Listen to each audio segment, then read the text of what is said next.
A public declaration rings out across the hall, aggressively annulling an engagement. Standing in a grand hall surrounded by onlookers, the blonde woman stares ahead in stunned silence.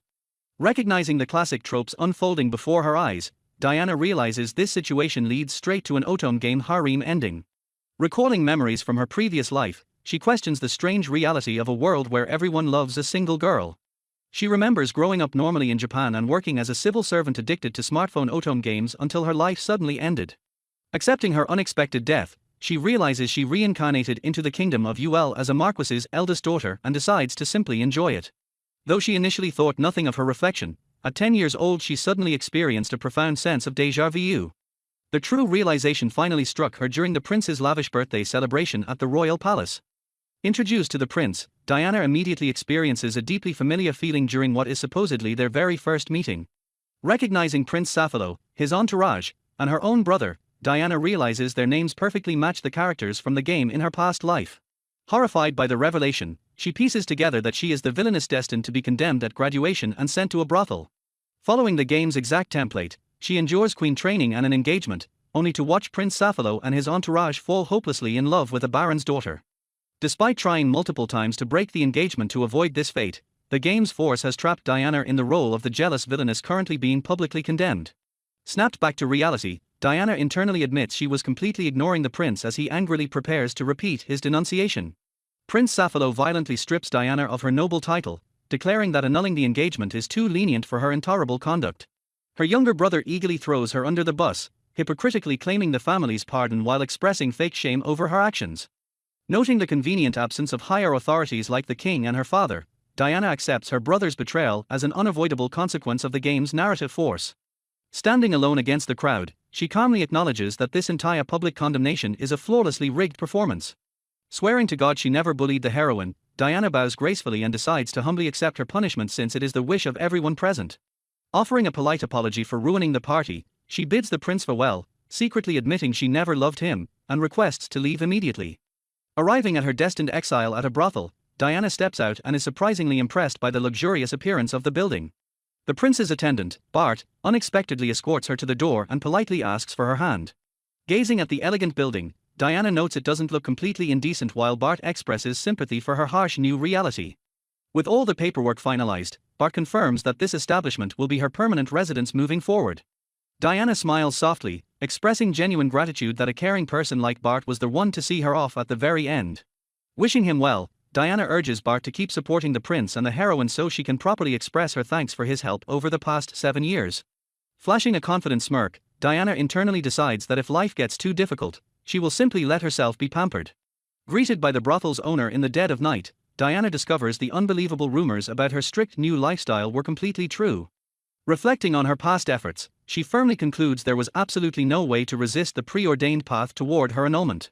Panic suddenly sets in as she realizes that despite her past life knowledge, she failed to avoid this doomed route and now faces a truly terrible ending if she doesn't act fast. Realizing the graduation party is usually the end of the game, Diana contemplates changing her fate after the condemnation. A flashback reveals she quietly saved up her own funds and purchased a high-class brothel because graduation was never her actual goal. Smirking with absolute confidence, the newly minted owner proudly welcomes herself to her luxurious new room. Making full use of her previous life's knowledge, she excitedly orders immediate renovations to ensure the entrance feels spotless. Relaxing comfortably, Diana explains to a bewildered Sedna that she simply came here to take it easy and run her own shop. Sedna politely points out that Bart, the prince's attendant, seemed genuinely worried about her earlier. Diana cynically dismisses the concern, noting that while Bart was helpful in the past, his loyalty to the prince limits his true care. A full week passes in peaceful tranquility without a single incident since the dramatic condemnation play. Sedna interrupts the peace to warn Diana that her father and the rest of the nobility will return to the country in just 3 days. Acknowledging her own lack of management experience, Diana fully trusts Sedna, who has shown remarkable skill in running the brothel. Diana playfully asks why Sedna looks at her with such sparkling eyes, admitting the clerk is practically the real manager of the estate.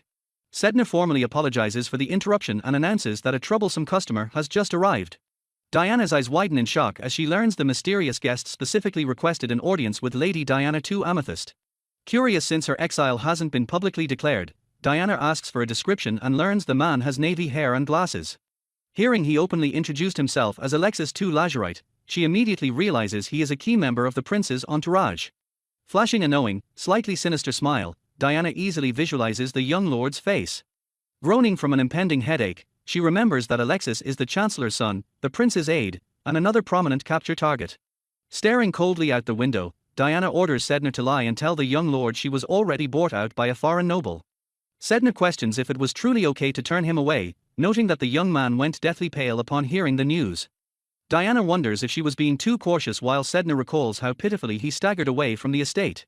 Sedna casually mentions that she thought he looked quite intelligent, though she only paid attention to his hair and glasses. Brushing off the entire encounter, Diana confidently assumes he won't return now that he believes she is gone forever. Reveling in her newfound freedom, she internally apologizes to Alexis while vowing to keep her true hand hidden. Suddenly, a dreadful realization washes over Diana's face as she stares blankly into space. Grabbing her waist in sheer panic, she realizes her leisurely lifestyle has caused her to visibly gain weight. Determined to diet, she excitedly rushes out to the morning market but accidentally bumps into someone while lost in thought. She lets out a confused gasp as she looks up at the stranger blocking her path. Her eyes widen in pure horror as she stammers out the name of the man she just tried to avoid, Alexis Lazurite. A brief flashback to the previous day reveals a desperate Alexis demanding to know if Diana is truly gone. Remaining perfectly composed, Sedna smoothly lies to his face and confirms she personally saw Diana off a week ago. An unseen person furiously demands to know why a certain woman isn't present, yelling that normally they would never allow this. A bespectacled man stares in pure shock as he is bluntly informed that Lady Diana has already been bought out. The madam explains that a foreign noble took a liking to Diana yesterday and bought her, leaving her current whereabouts completely unknown. Devastated by the news, the man grips his head in despair and wonders why it had to come to this. He grimly recalls how he first met her at His Highness's 10th birthday party, long before she was condemned and cast out to a brothel. Although billed as a simple party, the gathering was actually a strategic assembly of His Highness's retainers and possible fiancés. While the other noble ladies shrieked and dressed to impress, Diana alone stood frozen while he dutifully remained at his lord's side. He fondly remembers how Diana Amethyst, the daughter of Marquis Amethyst, possessed unmatched beauty with her shimmering silver hair and wide eyes. Her striking appearance and noble lineage quickly caught the attention of their majesties, soon securing her position as His Highness's fiancée. Speaking with her a few times as a retainer, he was deeply impressed by her straightforward manner and how she never flaunted her royal betrothal. Unlike the other ladies who constantly flattered him as the prince's aide, she was refreshingly indifferent and didn't seem interested in him at all. Watching her natural, unpretentious demeanor always made him smile warmly. Closing his eyes, he constantly reminded himself that she was his lord's fiancée and he absolutely must not harbor deeper feelings for her. As His Highness's loyal retainer, he believed he was simply meant to follow his father's path and aim to become the chancellor.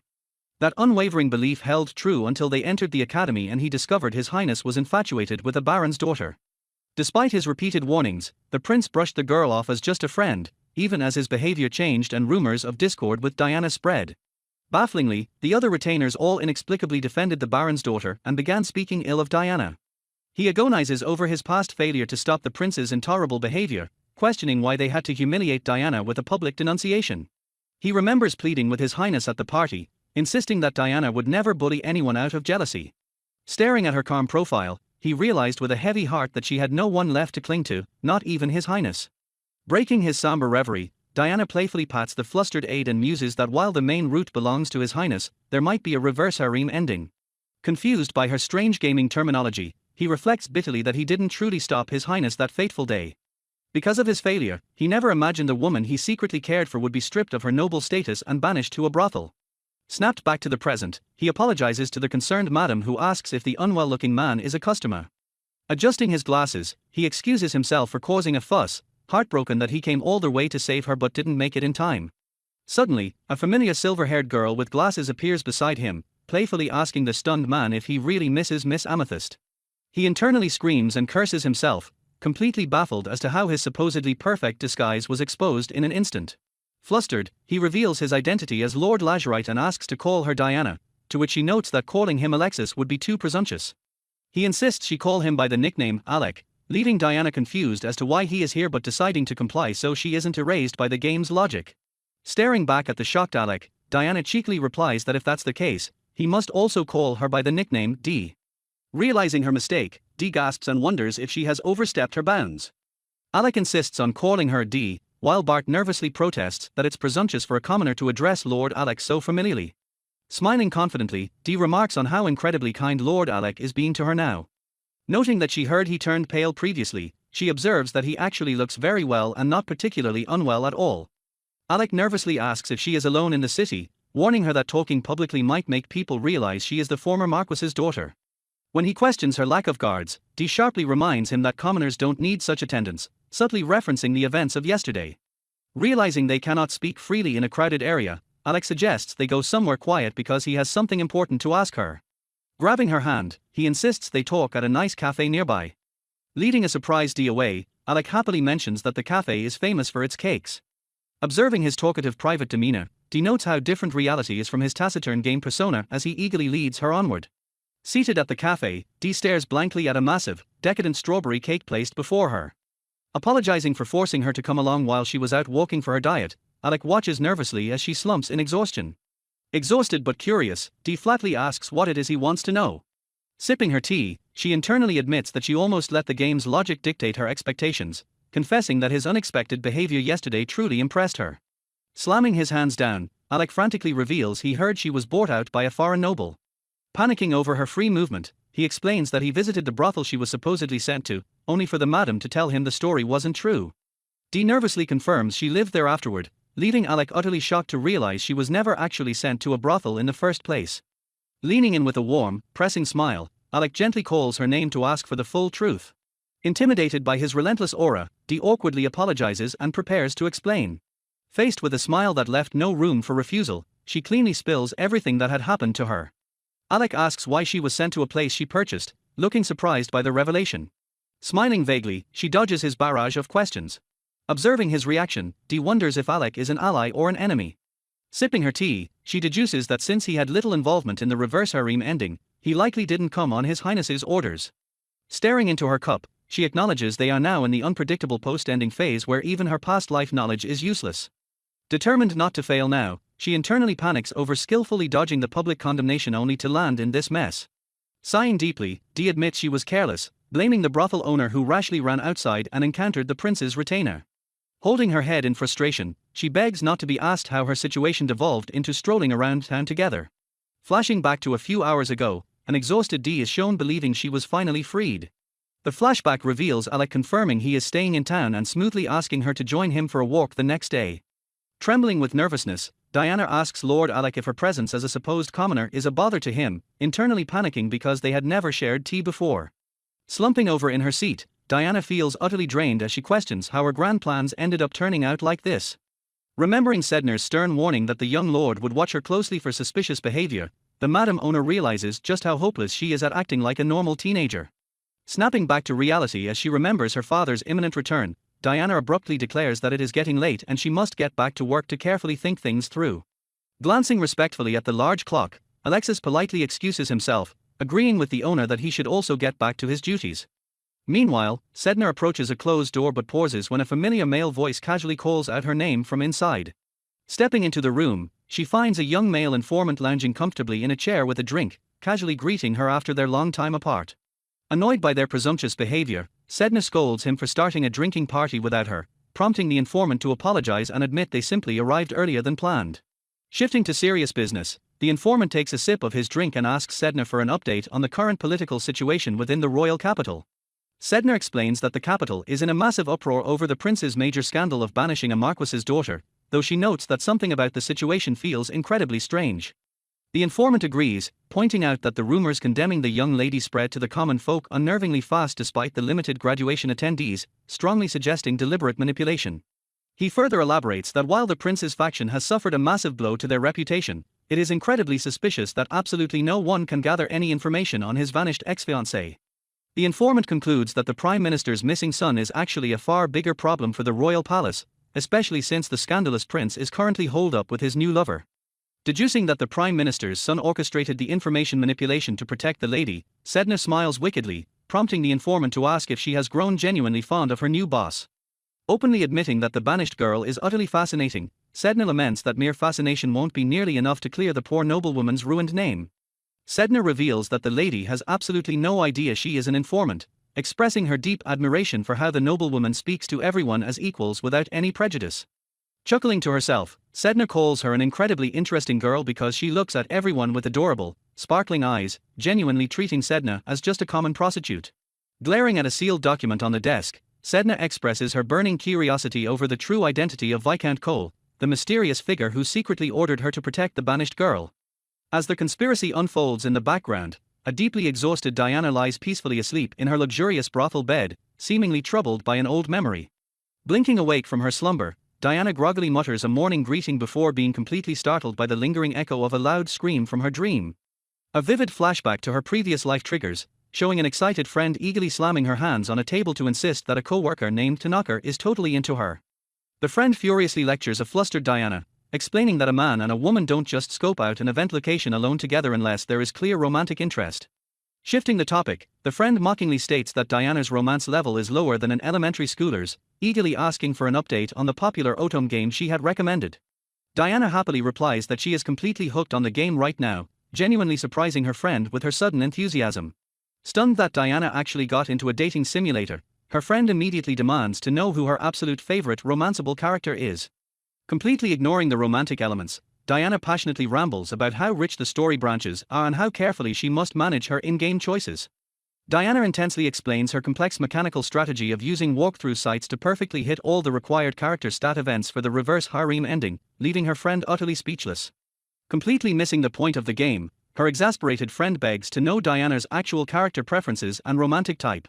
The friend sighs deeply, realizing that Diana's purely mechanical, stat-driven approach to the dating simulator is definitely not the emotional reaction she was expecting. Waking fully from the nostalgic dream of her past life, Diana melancholically accepts that the old her who laughed with her best friend no longer exists, firmly reminding herself that she is now Lady Amethyst. Reflecting on her current state, Diana realizes that the 17 years she lived as her current self now feel like distant childhood memories. Resting her chin on her knees, she dryly notes that dealing with the arrogant prince and the bespectacled smarty-pants makes her feel like she is right back in her past life. She recalls that she initially wasn't interested in the Otome game until her best friend forcibly installed it on her phone to show off love interests like the younger Tsundere, the older flirt, the hot-blooded knight, and a scheming puppy. Despite her initial reluctance, she was hooked in the blink of an eye by the surprisingly deep and punishing gameplay, meticulously choosing options to avoid missing any crucial events. Looking back on her gaming obsession, she realizes she never actually cared about the characters themselves because her only goal was simply reaching the ending.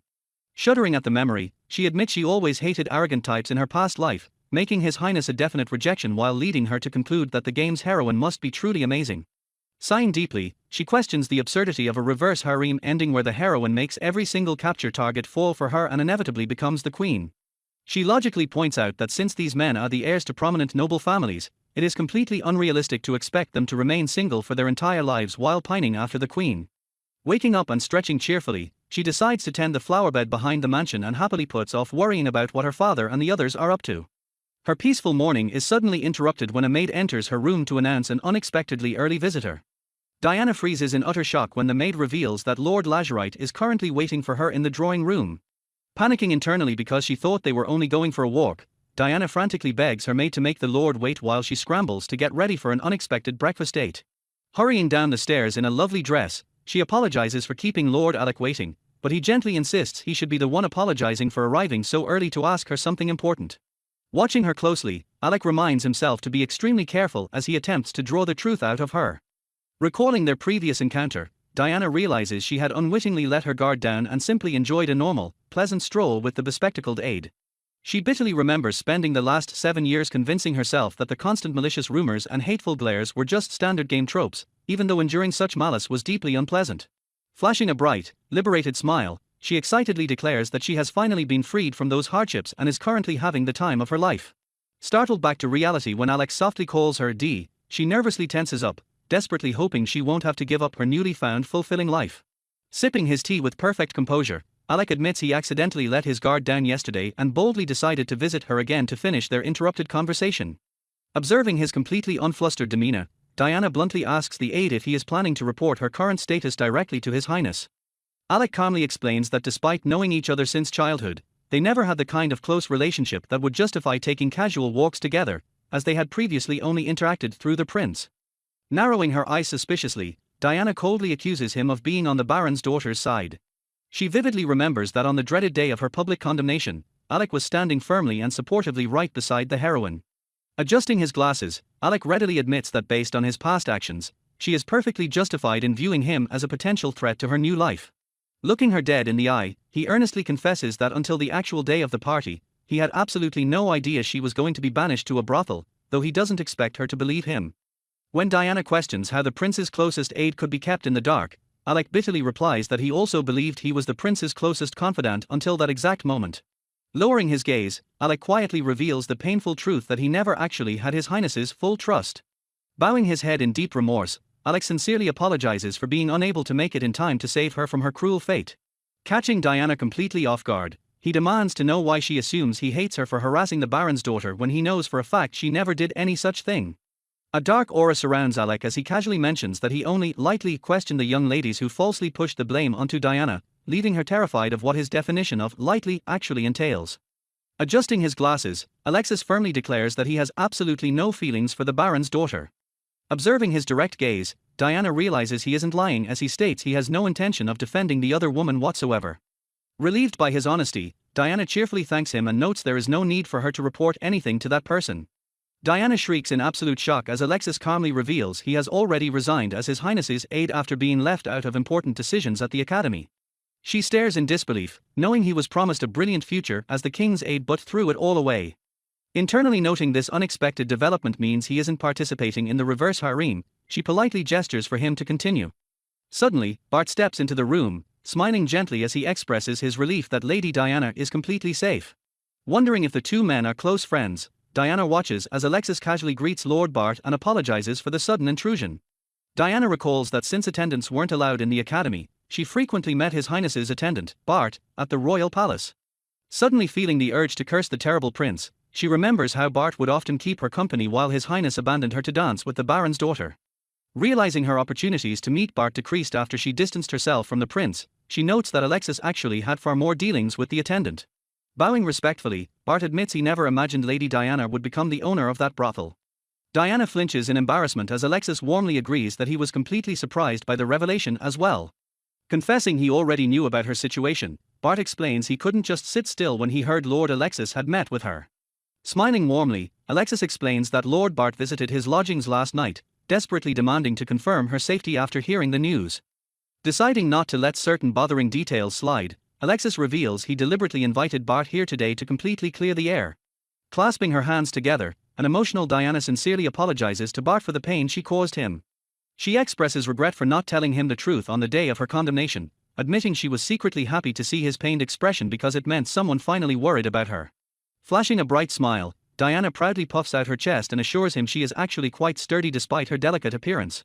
Chuckling at her bold claim that she might even learn swordsmanship someday, Bart warmly notes that she is exactly the same as always. Surprised by their easy dynamic, Alexis notes that the two of them share a remarkably casual conversation. Bart warmly explains that he often kept Diana company and acted in His Highness's place when she wanted to chat, playfully noting that the bad bugs attached themselves to the prince instead. Shocked by Bart's boldness, Alexis warns him he is taking his words too far and will surely receive a scolding from His Highness. Diana gasps loudly as Bart casually drops the bombshell that he is no longer His Highness's attendant either. Smiling cheerfully, Bart dismisses her shock by claiming he was planning to quit soon anyway and it simply happened a bit earlier than expected. Interrupting the heavy atmosphere, Bart brightly announces it is almost lunchtime and suggests they eat before handling any urgent matters. A massive spread of decadent sweets and fruits is presented, seamlessly transitioning their intense conversation into a relaxed meal. Diana happily stuffs her face with cake while the two men watch her with fond, gentle smiles. Suddenly realizing she completely lost her focus, Diana mentally panics as Alexis agrees that watching her eat makes him completely forget how serious their situation is. Blushing deeply in sheer embarrassment, Diana stammers out a quiet apology as Alexis calmly sips his tea. Known as the Ice Prince at the Academy, Alexis Lazurite possessed a freezing beauty and an unapproachable aura, yet he proved his immense capabilities as the primary brains among the aides. Looking back, Diana realizes the student council was essentially just His Highness and his merry rangers, with Alexis being the only one who actually did any real work. Realizing Lord Alec must have had a terrible time managing the disarray, Diana notes she can't imagine the student council functioning at all after the prince shut her out to live in his own world. Staring intensely, she wonders if Alexis actually liked the Baron's daughter enough to endure the pure suffering of that workload, prompting him to questioningly call her name. Startled when he asks if something is on his face, Diana awkwardly claims she was just admiring his beautiful features, leading him to accept the compliment with a deadpan response. Reining in the tangent, Alexis firmly demands that she listen properly because the upcoming conversation is entirely about her. Staring directly at her, Alexis doesn't mince words and bluntly asks her to come to the royal capital tomorrow. Shocked by the sudden request, Diana tentatively asks for the reason, but Alexis solemnly apologizes and states he cannot tell her right now. However, Bart suddenly interjects, revealing to Lady Diana that his real name is actually Lambert Cole of the Viscount Cole family. Completely overwhelmed by the revelation that her friend is a foreign noble, Diana struggles to keep up as Lambert explains he hails from a country across the sea. Noting that Alexis isn't the least bit shaken by the unfamiliar title, Diana deduces that he either knew from the beginning or already had this conversation yesterday. Lambert admits the prince likely doesn't know his true identity, casually explaining that his family's policy involved secretly working in this country's palace while hiding their status. Cutting through her swirling thoughts, Alexis acknowledges her confusion but sternly asks her to withhold further questions and simply accompany Lord Lambert to the royal palace. Returning to the brothel later, Diana is greeted by a smiling Sedna who teasingly asks how her date went. Diana quickly denies it was a date and mutters that more people joined partway through, prompting Sedna to note how serious things apparently got. Hesitating slightly, Diana tells her employee that there is actually something important they need to discuss. Shortly after, a horse-drawn carriage clatters along the path leading toward a massive, opulent estate. Waking up groggily inside the carriage, Diana murmurs in confusion before slowly remembering her current situation. She gazes out the window, quietly piecing together the memories of boarding the carriage. Her thoughts are abruptly broken when Lambert gently calls her name. Smiling warmly, Lambert apologizes for waking her and notes that she must be tired since they will be arriving very soon. Thanking him for his consideration, Diana tentatively asks if she should formally address him as Lord Lambert now. Lambert insists she just call him Bart as usual, reminding her that he technically still operates as a commoner in this context. Bart reveals that Lord Alexis arranged a meeting with her family at the royal palace, shocking Diana with the implication that her father has finally returned. Processing the fact that her father finally caught wind of the condemnation drama, Diana absent-mindedly wonders if her brother Silvio will be there as well. Despite the family reunion looming ahead, she reflects that the most surprising revelation of all was the true identity of the man sitting right in front of her.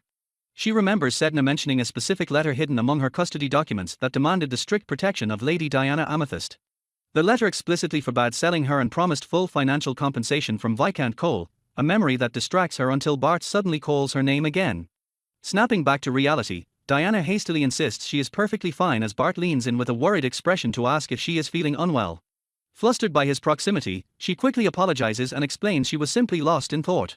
Reflecting on her past knowledge, Diana realizes that His Highness's heavily detailed attendant was never supposed to be a romanceable character.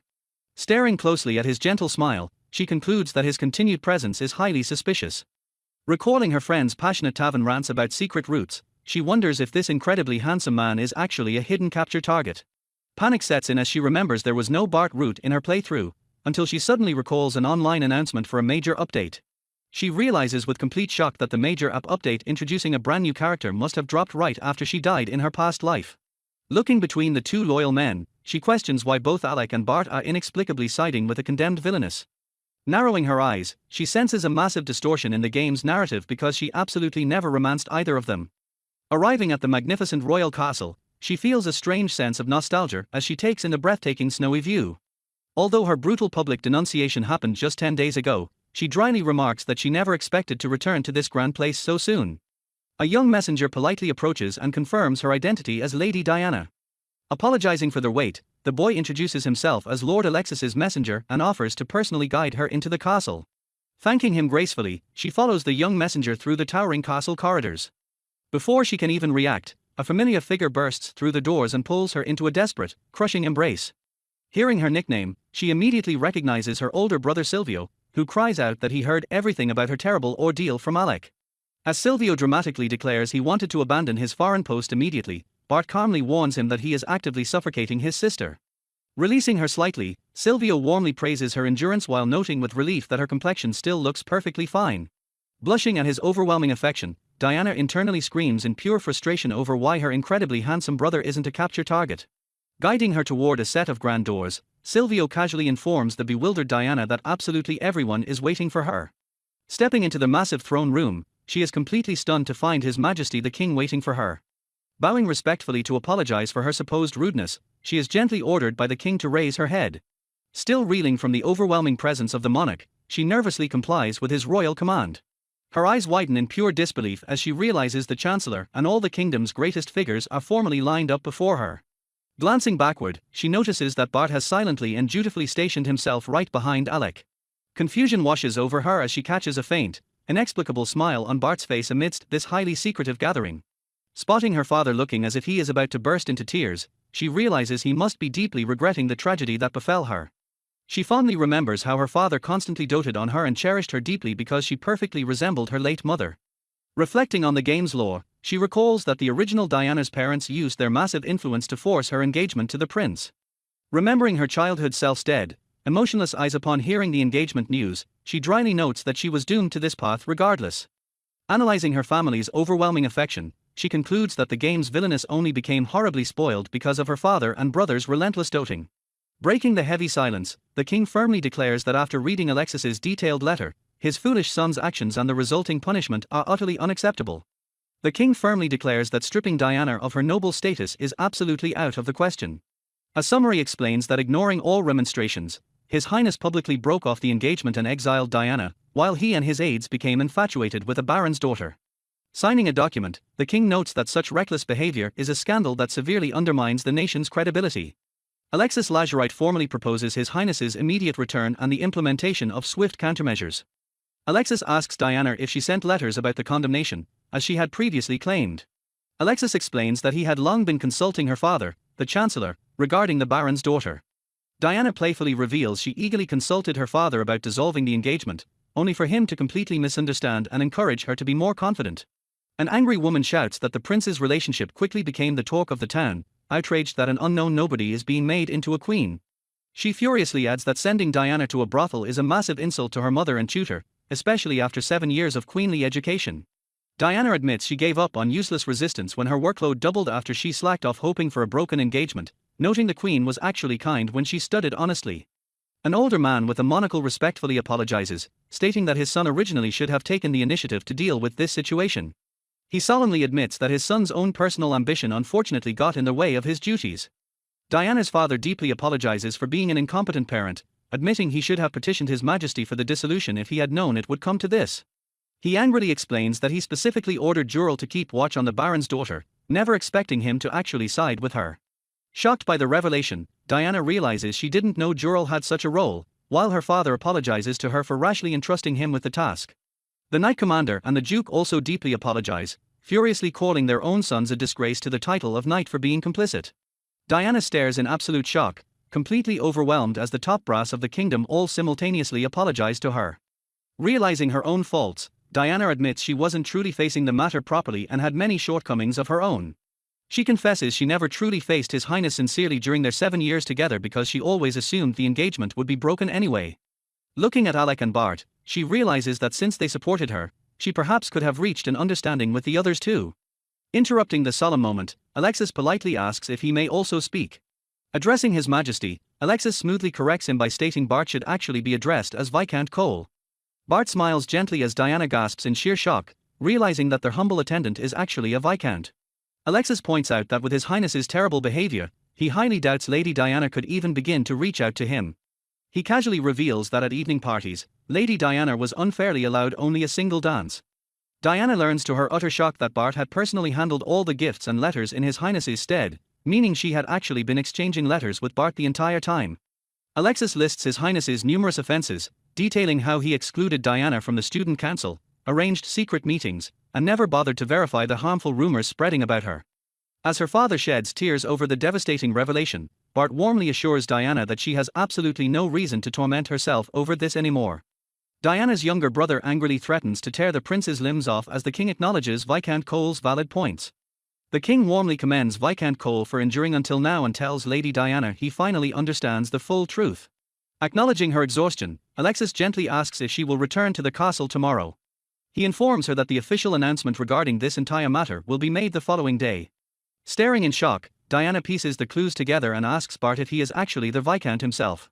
Alexis chimes in, noting that it was rather cruel of Bart to be so vague about merely being from the Viscount's family. Remembering that high nobility often hold multiple titles, Diana deduces that he must be the heir of an even higher-ranking house who used a different family name. Alexis shakes his head, unable to imagine why such a prestigious heir would work as a menial servant in another country's palace. Smiling calmly, Bart confirms their theory and reveals that his true name is Lambert Adolf. Diana internally panics about him being a hidden character just as he formally introduces himself as the firstborn son of the Adolf Marquis family. Leaving a protesting Diana behind, Alexis firmly excuses himself to have a private word with Viscount Cole. Turning back to Diana, Alexis assures her that despite everything that has happened, he believes tomorrow will finally be the end of it. Alexis leans down gracefully and presses a tender kiss to the back of her trembling hand. Gazing into her eyes, he softly suggests that they meet again tomorrow. Diana stands completely frozen with a flushed face and wide eyes as Alexis slowly walks away. Back at the castle, a stern official questions whether it is truly all right that Alexis II Lazurite and the Viscount were the only ones called back for the disposition of this matter. Alexis and Lambert stand side by side as Alexis resolutely confirms his presence. Bowing his head, Alexis solemnly admits to making a mistaken judgment at a critically important time. He quietly reflects that despite his error, Lady Diana was kept completely safe. Glancing sideways with a smug smile, Lambert points out that her safety was entirely thanks to his intervention. The official sternly notes that Lord Lazurite should be remorseful for failing to stop His Highness during the condemnation scene. However, the older man concedes that this single failure at the very least does not justify condemning Alexis entirely. Acknowledging the great suffering Alexis endured through his efforts, the official firmly asks what they should do next. Alexis explains that he often admonished His Highness at the castle, especially since the Baron's daughter was intimately involved with other members of his retinue. A flashback reveals a cutesy Baron's daughter cheerfully telling Bart to come back safely during their very first meeting. Giggling softly, the girl introduces herself as Sophia II Morgana. Sophia playfully begs Bart to be friendly to her, prompting him to politely accept the greeting despite his internal discomfort. Recalling how her purring voice made his hair stand on end, Bart wonders how His Highness could possibly choose a woman like that over Diana. He deduces that the prince must have felt a deep inferiority complex toward Diana because her unapproachable perfection made her seem intimidating. Watching Diana cheerfully interact with her friends, Bart reflects that beneath her unbelievable noble exterior, she is really just a sweet girl who laughs at jokes. He admits that while becoming the prince's attendant was unexpected, it was incredibly fortunate because it allowed him to spend time with Diana. Staring up at the towering castle, Bart remembers his original plan to promptly return to his country after his service, a plan that changed the moment the condemnation party arrived. Flashing back to the disastrous party, a shocked Alexis listens as the prince officially orders Diana to be taken to a brothel. While a panicked Alexis desperately begs the prince to reconsider, the royal simply ignores him and orders Bart to process the paperwork. Scrambling to figure out a plan, Alexis realizes that taking matters into his own hands or smuggling the Marquis's daughter out of the country would cause a massive political incident. He resolves that his only viable option is to secretly hide her at the brothel under the fabricated alias of Viscount Cole until proper preparations can be made. Back in the present, the former attendant Bart, now addressed as Lord Lambert, reads a fresh intelligence report detailing that Alexis recently approached Diana at the brothel. Closing the dossier, Lambert commends his unseen subordinate for the solid work and quietly mulls over Lord Alexis's unexpected involvement. Resting his chin on his hand, Lambert ponders if he should go issue a warning, noting that the former aide is for more cunning than His Highness. He calculates that the carriage ride to Diana's location takes half a day, meaning it will already be pitch black by the time anyone arrives. Standing up to don his vest, Lambert decides he might as well leave immediately since he was already planning to pick her up the following morning. He reflects with satisfaction that no troublesome reports have surfaced from either the guards secretly protecting Diana or the shadows monitoring the prince. He notes that His Highness is conveniently distracted, remaining completely and hopelessly smitten with the Baron's daughter. Adjusting his high collar, Lambert coldly dismisses the prince's infatuation before shifting his focus to uncovering which side Lord Alexis is truly on. Arriving at a rustic inn, Lambert listens as the receptionist confirms there is no record of Lord Lazurite but mentions they are currently fetching someone who matches his description.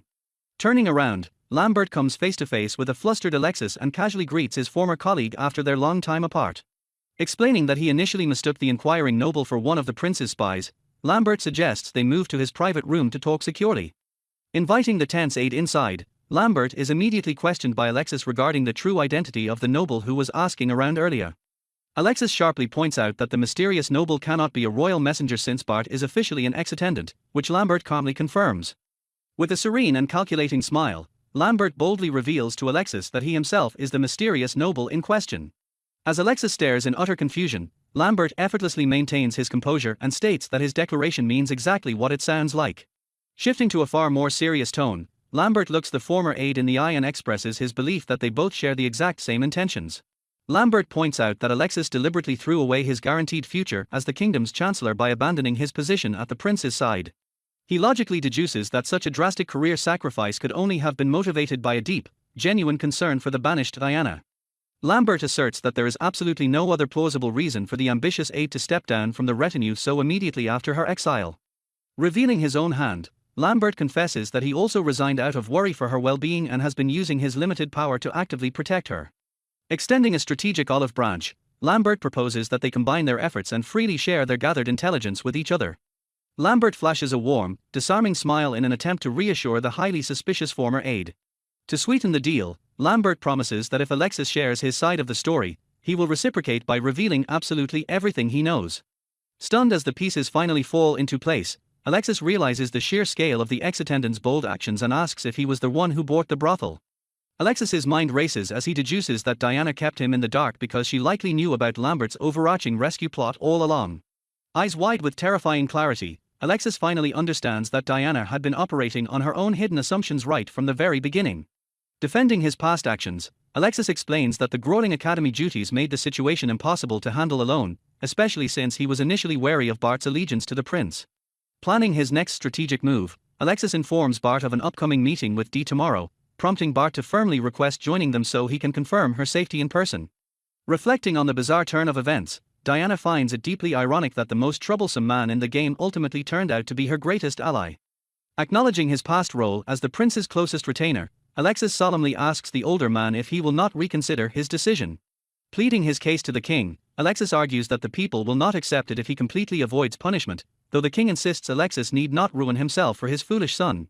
Staring intently, Alexis asks if he is truly prepared to never see her again, noting that these extreme actions clearly stem from a deep affection for Diana.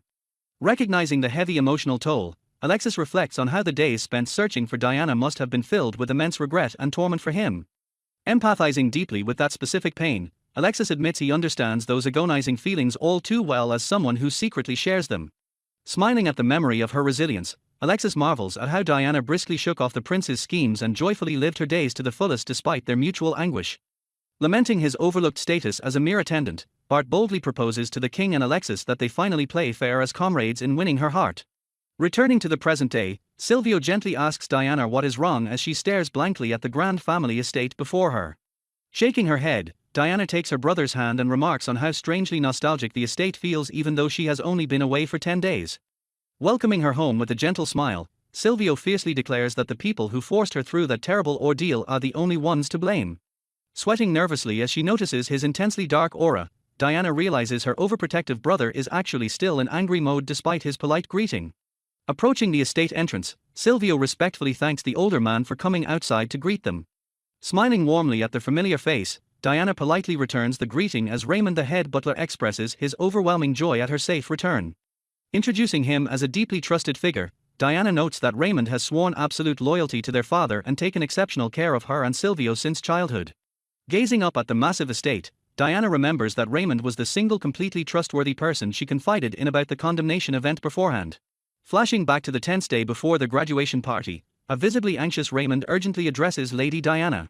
Staring ahead with cold certainty, Diana plainly informs the shocked butler that she will be sent to a brothel tomorrow. Closing her eyes in quiet resignation, Diana solemnly confirms to the panicked Raymond that she means exactly what she just said. Desperately demanding to know why this is happening, Raymond listens in absolute horror as Diana explains that her grim fate has already been firmly decided. Revealing the core issue, Diana quietly explains that His Highness has fallen deeply in love with someone else. Maintaining her strict composure, Diana adds that she is seemingly being punished because the prince believes she has been harshly harassing his new lover. Refusing to accept this blatant lie, Raymond passionately declares that he simply cannot believe a noble lady like Diana would ever do such a terrible thing. Recalling the hostile glares of the prince and his entourage, Diana mentally prepares herself for the inevitable confrontation. Explaining her doomed situation, Diana predicts she will be mercilessly condemned without a single ally, prompting Raymond to angrily insist their master would never allow such an outrage. Revealing the prince's calculated timing, Diana explains that His Highness is exploiting their Majesty's temporary absence to wield final absolute authority over her fate. Stealing her resolve, Diana formally asks Raymond for a crucial favor to help her survive the public ordeal until her father finally returns. Smiling with a mix of relief and lingering anxiety, Diana begins to explain her original plan regarding her father's eventual return. Welcoming Diana home, her father tells her to rest well today because they will all have dinner together after such a long time. Collapsing face first into her plush pillows, Diana lets out a muffled, exhausted sigh. Sinking deeper into the mattress, she admits her complete exhaustion but revels in the comforting feeling of finally being home after so long. Smiling softly into her sheets, she agrees that it has indeed been a while since the entire family shared a meal together. Thinking about the upcoming dinner, her brother's unamused expression flashes in her mind as he notes that they will be all together. Wondering how her brother is doing, Diana reflects that Jurel is actually one of the game's designated capture targets. Knowing that her brother is firmly on His Highness's side, she realizes that sharing her plans with him beforehand would have undoubtedly led to a leak. Consequently, she had to explicitly stress to the loyal head butler that he must not breathe a word of the situation to Jurel. Nostalgia washes over her as she remembers how close in age she and Jurel are, recalling the countless days they spent playing together in the garden. Those fond memories include constantly sneaking out of the mansion together, only to get thoroughly scolded by the head butler every single time. Sighing heavily, she finds it deeply ironic and tragic to think that her beloved childhood partner in crime is now standing on the enemy's side. Interrupting her quiet reflections, a maid respectfully approaches to inform Lady Diana that it is time to get ready for dinner. Stepping into the room to excuse themselves, two very familiar maids instantly catch Diana's delighted attention. Beaming brightly at the pair, she warmly greets them and asks if they have been doing well during her long absence. Startled by her sudden cheerfulness, the emotional maids fiercely embrace their lady while tearfully demanding to know what is wrong. Clinging tightly to Diana, the weeping servants express their immense relief to see that she hasn't changed at all. Trembling slightly, they admit that simply thinking about the terrifying day she failed to come home still sends a dark chill down their spines.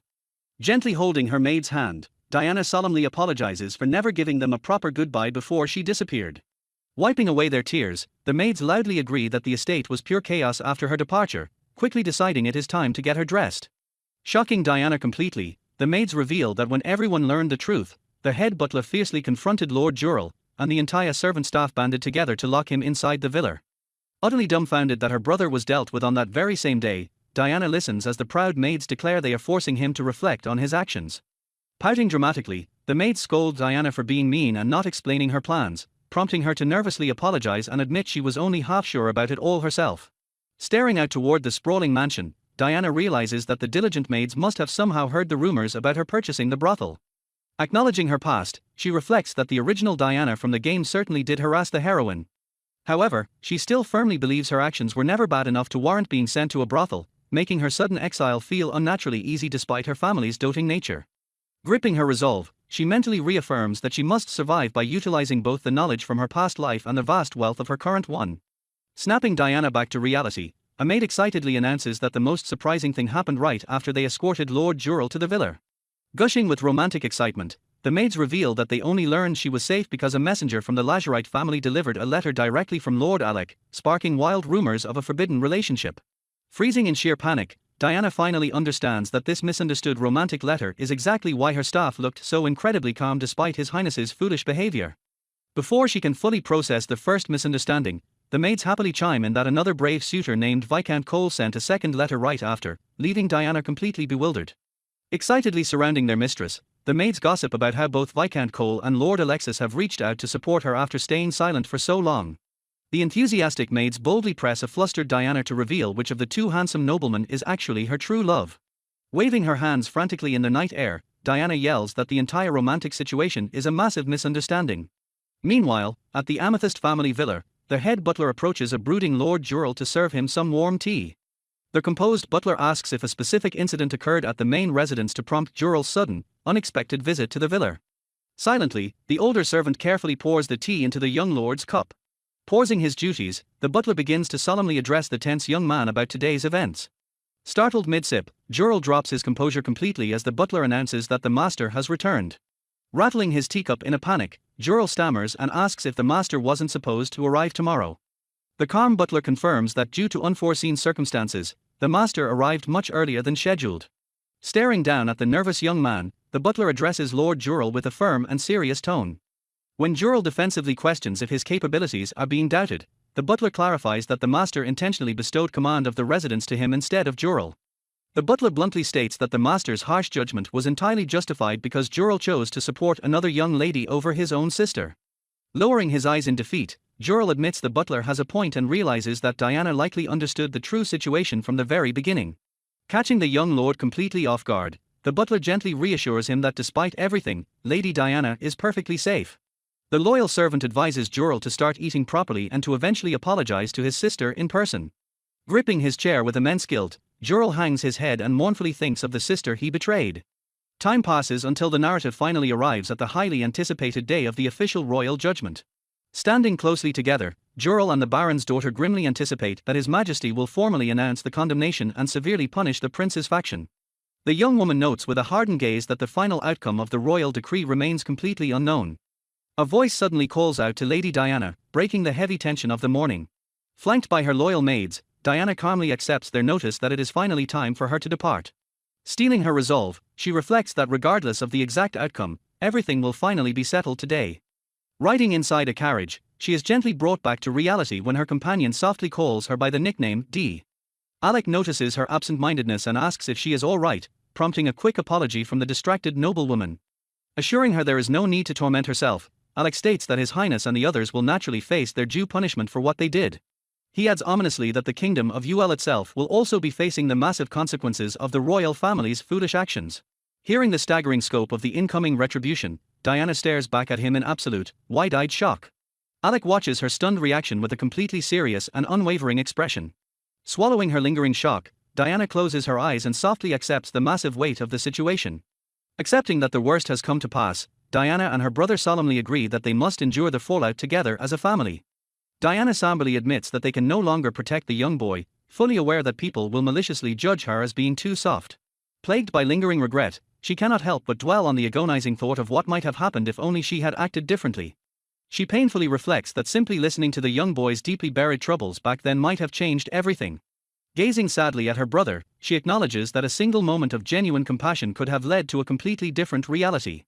Recalling the game's strict narrative, Diana remembers how the romance target always confides his troubles to the cheerful heroine and inevitably falls for her free-spirited nature. She suddenly remembers that UL's deepest insecurities completely revolved around his perfect elder brother, herself, and his own uncertain future. Constantly tormented by his inferiority to his brilliant heir brother and his talented fiancée, UL finally found his true path to living as himself the moment he met Tiana. Realizing her critical mistake too late, Diana concludes that UL might never have devoted himself to the heroine if she had simply listened to his pain back then. Surrounded by the heroine and her devoted romance targets, Diana trembles as she remembers watching the preordained scenario unfold completely out of her control. Terrified of triggering an even worse condemnation event, she admits she deliberately chose not to resist the game's unstoppable narrative force. Desperate to protect her family from the impending ruin, she completely isolated herself at the academy and persistently demanded an annulment. Clinging to a fragile sliver of hope, she believed she could somehow survive as long as the events followed the game's exact script. Reaching out her hand in quiet despair, she realizes that any deviation from the original story leaves her completely powerless. Visualizing the heavy chains of destiny finally shattering, Diana reflects that she was only truly released from the narrative after desperately enduring her banishment. Despite the scripted inevitability of the game, she sorrowfully acknowledges that UL actively made his own damning choice during that crucial moment. Watching UL embrace Tiana in her mind's eye, Diana painfully realizes that he explicitly chose to believe the treacherous heroine over her. Confronting him during the final condemnation, she felt nothing but cold resignation as she watched the standard reverse harem template play out flawlessly. Remembering the few who actively hesitated, Diana notes that some romance targets actually doubted the vicious false accusations hurled against her. Reaching out toward the fading light, she desperately wonders if UL could have followed a similar path of trusting her just like the other two men did. Standing gracefully before him in her memories, she wishes there had been a branching path where he explicitly chose to believe in her innocence. Dropping her gaze in profound sorrow, Diana confesses she desperately wanted UL to believe in her innocence, but reality proved far more cruel. Snapping her abruptly out of her grim reflections, her older brother gently calls her name to bring her back to the present reality. Acknowledging UL as her precious little brother despite the game's cruel design, she internally admits she cannot beg for his pardon since he actively opposes His Highness. Clutching her dress in quiet agony, she harbors deep bitterness toward the lying heroine and the tyrannical prince who forced the entire condemnation. Staring out the window of the moving carriage, her brother solemnly announces their arrival at the grand royal destination. Glaring fiercely ahead, her brother firmly reminds her that the culprits committed unforgivable deeds that cannot be dismissed as mere student mischief.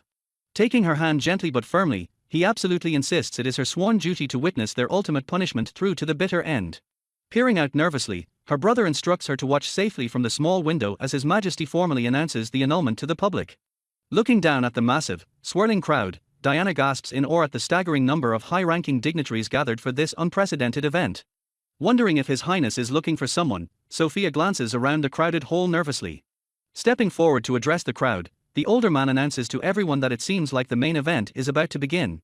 Commanding absolute authority, the imposing king demands total silence from the gathered nobles.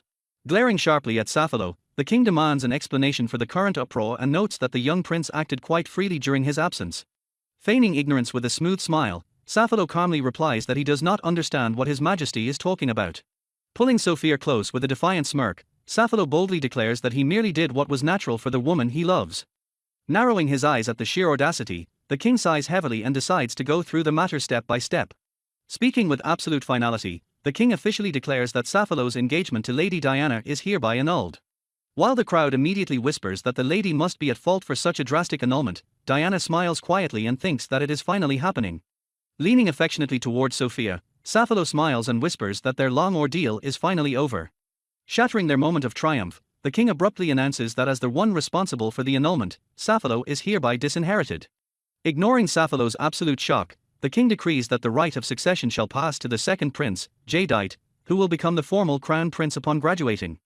Utterly blindsided and panicking, Sappho desperately demands to know why he must be disinherited simply for annulling his engagement to be with his true love.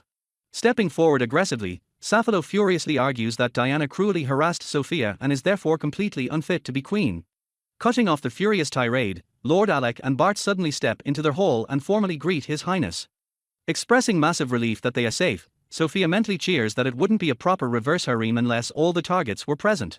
Freezing in absolute shock, Diana stares at Sophia and questions if the girl truly just muttered the words reverse harem. Trembling with sudden realization, Diana notes that as a reincarnated player, she should be the only one who knows this world is actually a game. Staring at her rival in dawning horror, Diana wonders if the supposedly innocent girl could actually be from her previous world. Watching Sophia specifically recognize Alec and Bart as capture targets, Diana fully confirms her terrifying suspicion. Piecing the puzzle together, Diana realizes Sophia deliberately disgraced her and staged fake bullying incidents just to follow the game's plot. Staring at the smiling girl, Diana concludes that the heroine's twisted personality is actually the result of another reincarnated player piloting her actions. Clenching her dress tightly, Diana realizes that this perfectly explains why every attempt she made to avoid the plot was somehow countered. Trembling with a mix of awe and terror, Diana realizes the dreaded game scenario was being actively triggered by someone manipulating the events from the inside. Breathing a heavy sigh, she realizes that the invisible game force she feared above all else never actually existed. Interrupting the tension, Sappho angrily questions why a mere attendant like Bart is standing so proudly alongside Lord Alec. Brushing off the confusion, Sophia cheerfully exposes his true identity by declaring that Bart is actually Lord Adolf from the Kingdom of Enberg. A wave of shocked gossip ripples through the crowd as they question why the son of such a powerful foreign marquis would ever serve as a simple attendant. Staring coldly at the beaming heroine, Bart asks Sophia exactly how she knows his true identity when he never once told her. Flailing in a sudden panic, Sophia stammers out a weak excuse that she just knew it from the start because it was simply part of the setting. Sophia continues her nervous explanation, claiming she assumed Bart panicked because the characters were difficult to capture. Completely confused by her strange terminology, a bespectacled Lord Alexis urges the group to proceed with the actual discussion. Alexis reveals that the bullying of Lady Sophia was actually conducted by various noble daughters themselves and not under Lady Diana's orders.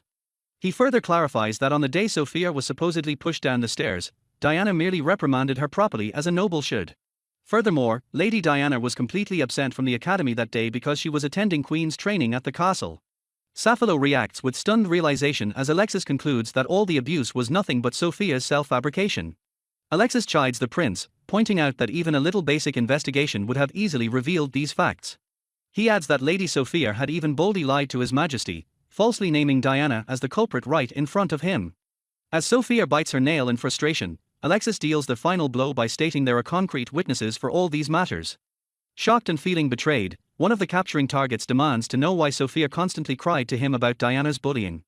A female noble scoffs at the men, finding it highly laughable how easily they were manipulated. Realizing their sheer foolishness, the men admit with bitter smiles that they were all deceived so easily by a single girl. Panicking as her harem turns against her, Sophia desperately screams that their accusations cannot possibly be true. She frantically points the finger at Alec, accusing him of orchestrating a plot to frame her. Sophia wildly accuses Alec of always defending Diana and even buying off the supposed witnesses himself. Unfazed, Alec replies that while he sympathized with her initial harassment, he warned them repeatedly not to swallow her false accusations against the innocent whole. Sophia stares in wide-eyed horror, completely unable to comprehend why Lord Alec is suddenly siding with Diana. Losing her mind, Sophia shrieks at the men, demanding to know why she is being blamed when the heroine is supposed to become the queen. In a hysterical fit, she confesses that she only triggered the event herself because the villainous Diana failed to play her part properly. As the men watch in stunned disgust, Sophia screams that Diana's failure to bully her correctly ruined her favorability stats for capturing. Desperately clinging to the game's script, Sophia sneers at the prince that protecting Diana is meaningless now.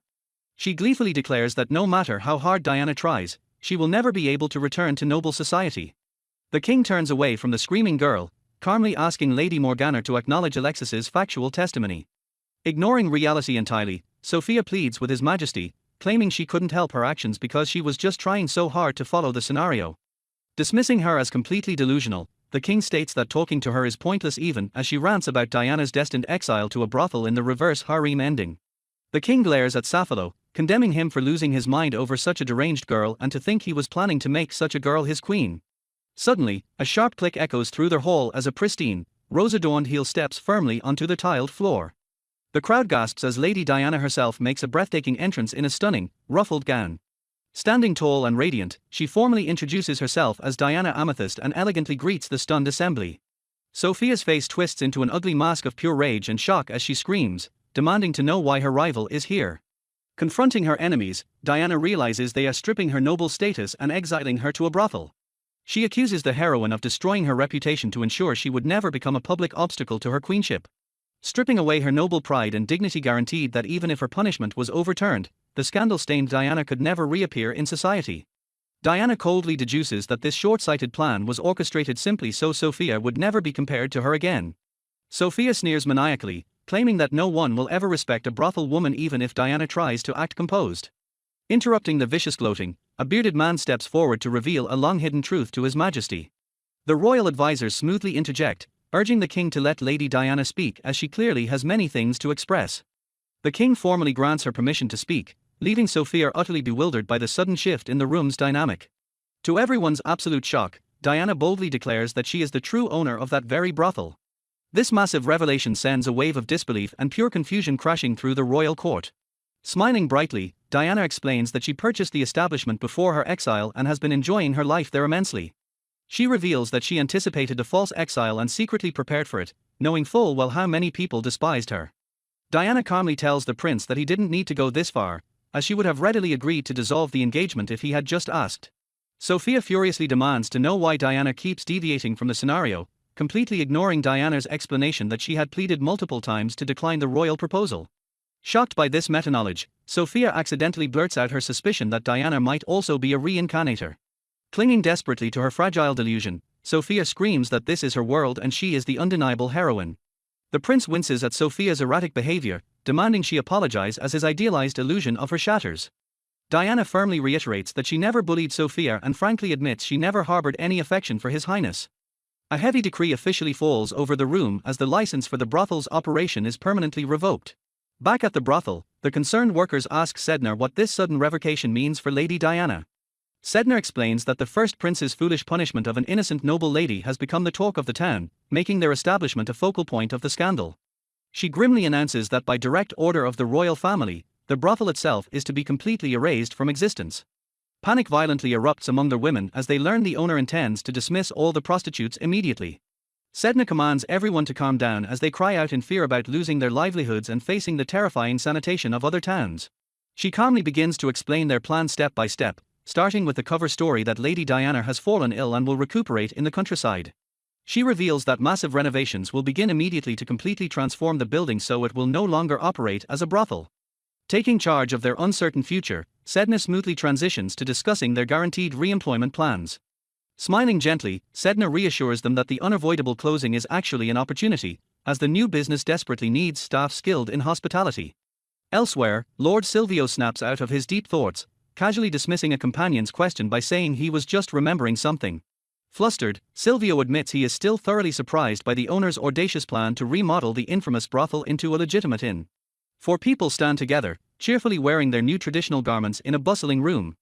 An attendant explains that while Lady Diana is away, she will act as proxy with Lord Silvio as patron for their new business, which successfully hired beautiful commoner women who recently lost their jobs. The group agrees that starting a business after such an uproar proves how bold Diana and her friends truly are, crediting the owner's strong character for their success. A young man admits his surprise at seeing the newly hired girls dressed in yucatas, noting that such unique garments bring a fresh feel to serving guests. One attendant wonders where Diana learned about these customs, happily noting that instead of sorrowing over her broken engagement, she appears to be having 100 times more fun. The conversation shifts to a grim realization as they discuss how a certain disgraced man has been sentenced to penal labor and stripped of his status. Meanwhile, at the Yule Castle detached palace, the narrator notes that losing the throne must be an unbearable torment for someone raised solely to be king. Two hands intertwine and grip each other tightly in a display of intense, silent anxiety. The king sternly asks Sapphalo if he has cooled his head, breaking the long silence between father and disgraced son. When Sapphalo nervously asks about his mother, the king reveals that the deeply hurt queen has now entirely devoted herself to educating the second prince, Jadeite. The king coldly condemns Sapphalo's foolishness, berating him for letting a woman's whispers ruin his life and entirely dictate his conduct at the academy. Explaining that the academy is a microcosm of the kingdom gathering commoners and royals alike, the king expresses utter disappointment that Sapphalo failed to realize it was a crucial test of his royal character. Sapphalo desperately justifies his actions by claiming he thought the academy was his last chance at freedom before marrying Diana and ascending the throne, though he admits he knew he went too far. Recalling a tender moment embracing Sophia, Sapphalo inwardly questions when exactly he fell so deeply in love with her. He remembers wanting to do anything for Sophia, dreaming of making her queen while his feelings twisted into a deep loathing for his ever-composed fiancée. Snapping Sapphalo back to reality, the king demands if he understands the gravity of his actions, furious that he dragged promising young nobles down into his self-destruction. The king glares intensely at his son, accusing him of maliciously entrapping Alexis. The furious monarch accuses Sapphalo of plunging Alexis into the deepest despair by intentionally sending the woman he loved to a brothel, chillingly asking if watching his dismay brought him satisfaction. Looking away in profound disappointment, the king laments that he had hoped Sapphalo would use his frustrations as fuel to grow into a true man. The king delivers a crushing blow by revealing that even the queen laughed at Sapphalo's utter stupidity regarding his mistreatment of Lady Diana. Sapphalo bitterly flashes back to his childhood joy over their engagement, grinding his teeth as he mutters that Diana has always been a spiteful woman. With a crazed, furious look in his eyes, Sapphalo shouts that he eventually saw through Diana's supposed malice. Sapphalo rants that Diana intentionally humiliated him by always taking first place in the exact subjects he struggled with, prompting his father to tell him his eyes are completely clouded. The king asks if Sapphalo ever wondered why Diana targeted those subjects, recounting a time the queen asked Diana about her intense book learning, to which she humbly replied that she lacked the prince's natural charisma. The king reveals Diana's true, loving intention was to excel in Sapphalo's weakest studies so they could support and perfectly complement each other as rulers. A stunned Sapphalo listens as his father finishes Diana's quote about combining their individual strengths to work together harmoniously. Sapphalo remembers Sophia's sweet, comforting lies about how he didn't have to try and was fine just the way he was. The painful realization dawns on him that seeking comfort in his flaws was a pitiful mindset completely unfit for someone meant to shoulder an entire kingdom. His father's stern voice cuts through his epiphany as the king prepares to deliver his final point. Staring down his trembling son, the king declares that they must now speak about Sapphalo's former retainer, Bart. Staring sharply at his former rival, Alec asks Sapphalo if he already knew that Bart was secretly a noble of the great nation of Embrook, which Sapphalo calmly confirms. A panicked noble yells in frustration, demanding to know why this crucial information was hidden and claiming he would have acted differently if he had known. The king furiously shuts down the excuses, declaring that knowing the truth beforehand would have made absolutely no difference and means nothing now. As they review a map of Embrook, it is revealed that Marquis Adolf's house acts as a counselor to the Yule Kingdom, specifically tasked with judging whether the kingdom is worthy of an alliance. The king officially strips Sapphalo of his royal status and informs him that his transfer is tomorrow, explaining that the councillor's concealed presence only became an issue because Sapphalo coincidentally chose him as an attendant. Crushed beneath the absolute finality of his punishment, Sapphalo buries his face in his trembling hands. Sometime later, a figure takes a deep, refreshing breath of salty air upon arriving at the bustling port town vapor. Gazing out over the sparkling sea, Diana excitedly realizes that her destination of Embrook lies just beyond the horizon. A narration smoothly transitions the story forward, noting that 2 weeks have already passed since the dramatic day of judgment. Diana recounts that while the prince and his accomplices were swiftly sent to the places they deserved, she was granted one final, special meeting with her younger brother Jurel. Although her heart aches for his uncertain future, Diana accepts Jural's tearful apologies and earnestly hopes that he will find the strength to live on without running away. Reading a freshly printed newspaper, Diana notes with satisfaction that her slight narrative adjustments successfully sparked grand rumors of divine prophecy, turning her into the center of a major, far-reaching scandal as a tragic heroine. Ignoring her older brother's tearful pleas to reconsider, Diana secretly funds the renovation of a shutdown brothel while officially claiming to be recuperating from stress in the countryside for a year. At long last, completely freed from every oppressive scenario, she finally decides to do exactly what she wants with her life. Shedding her restrictive title as Lady Diana Amethyst the Marquis's daughter, she joyfully embraces her new freedom to study management just as she always dreamed. Knowing her distinctive appearance would ruin a commoner disguise but still desiring the highest standard of education, she uses Bart's introduction to study abroad at Embrook's National Academy under the alias Diana Walter. Looking back on recent events, Diana remembers hearing the surprising news that Lord Alec, the prince's most trusted aide, was also punished. Recalling how tirelessly Alec worked to clear her false charges, Diana wonders if his cryptic comment about tomorrow being his last was a hint, as she had fully expected him to be spared. Realizing that Alec must have been deeply shaken while secretly watching over her, she finally understands that his choice to kiss her palm instead of the back of her hand was not a mere careless mistake. Clenching her hand with a somber expression, she feels a pang of regret that she couldn't even properly thank him before leaving. Suddenly, a familiar voice calls out to her, and when a surprised Diana notes that their meeting was scheduled for later, her friend admits there has been a change of plans. Stepping aside with a knowing smile, Bart informs Diana of a small adjustment and smoothly introduces her new attendant. A neatly dressed Alec Brown bows and introduces himself as her new attendant, leaving Diana completely stunned. Bart explains that while Alec felt he needed to take responsibility for the prince's downfall, His Majesty actively intervened to keep him from resigning. Deeming him too valuable a talent to be cast aside, the king compromised by appointing Alec as Diana's attendant in Embrook, prompting a flustered Diana to sigh at the overwhelming turn of events. Arriving at the Grand Royal Academy of Embrook in her disguised version, Diana bubbles with pure excitement at finally being able to study economics. Meanwhile, back at a luxurious foreign estate, maids rush around frantically preparing a bath and a room as Lord Lambert is expected to return any moment from his sea voyage. A maid notes that despite tradition dictating such a long duty, Lambert must have grown into a fine gentleman since he originally left for the kingdom of Yule at just 10 years old. Recalling a secretly overheard conversation about an urgent letter, another maid whispers that Lambert came back early because there is someone in Yule he desperately wishes to rescue. The maids excitedly gossip that Lambert is bringing back a friend from Yule, wildly speculating if this mysterious person is actually a young lady who managed to capture his heart. Whispering excitedly amongst themselves, the maids gossip about the mysterious young lady who captured Lord Lambert's heart before the head maid angrily orders them back to work. Sneezing suddenly, Diana wonders aloud if someone is spreading nasty rumors about her behind her back. Expressing immediate concern, Lord Lambert asks if the long sea voyage made her unwell, but Diana quickly assures him that she is perfectly fine. Looking at him thoughtfully, Diana openly admits that hearing Bart speak without his usual respectful honorifics feels incredibly strange to her. Bart smoothly explains that this casual tone is his natural way of speaking in the Embrook kingdom, leaving Diana shocked that he was wearing a metaphorical mask this entire time. Stepping forward, the bespectacled Lord Alec personally brews her tea, gently noting that the harsh sea climate may have chilled her body. Diana stares in wide-eyed disbelief as Alec calmly declares that he is now a mere commoner and Lord Lambert's humble attendant, requesting she simply call him Alec from now on. Processing this massive shift in social status, Diana quietly agrees and takes a delicate sip of the warm beverage. Flashing a bright, warm smile, Diana graciously thanks Alec and compliments the truly delicious brew.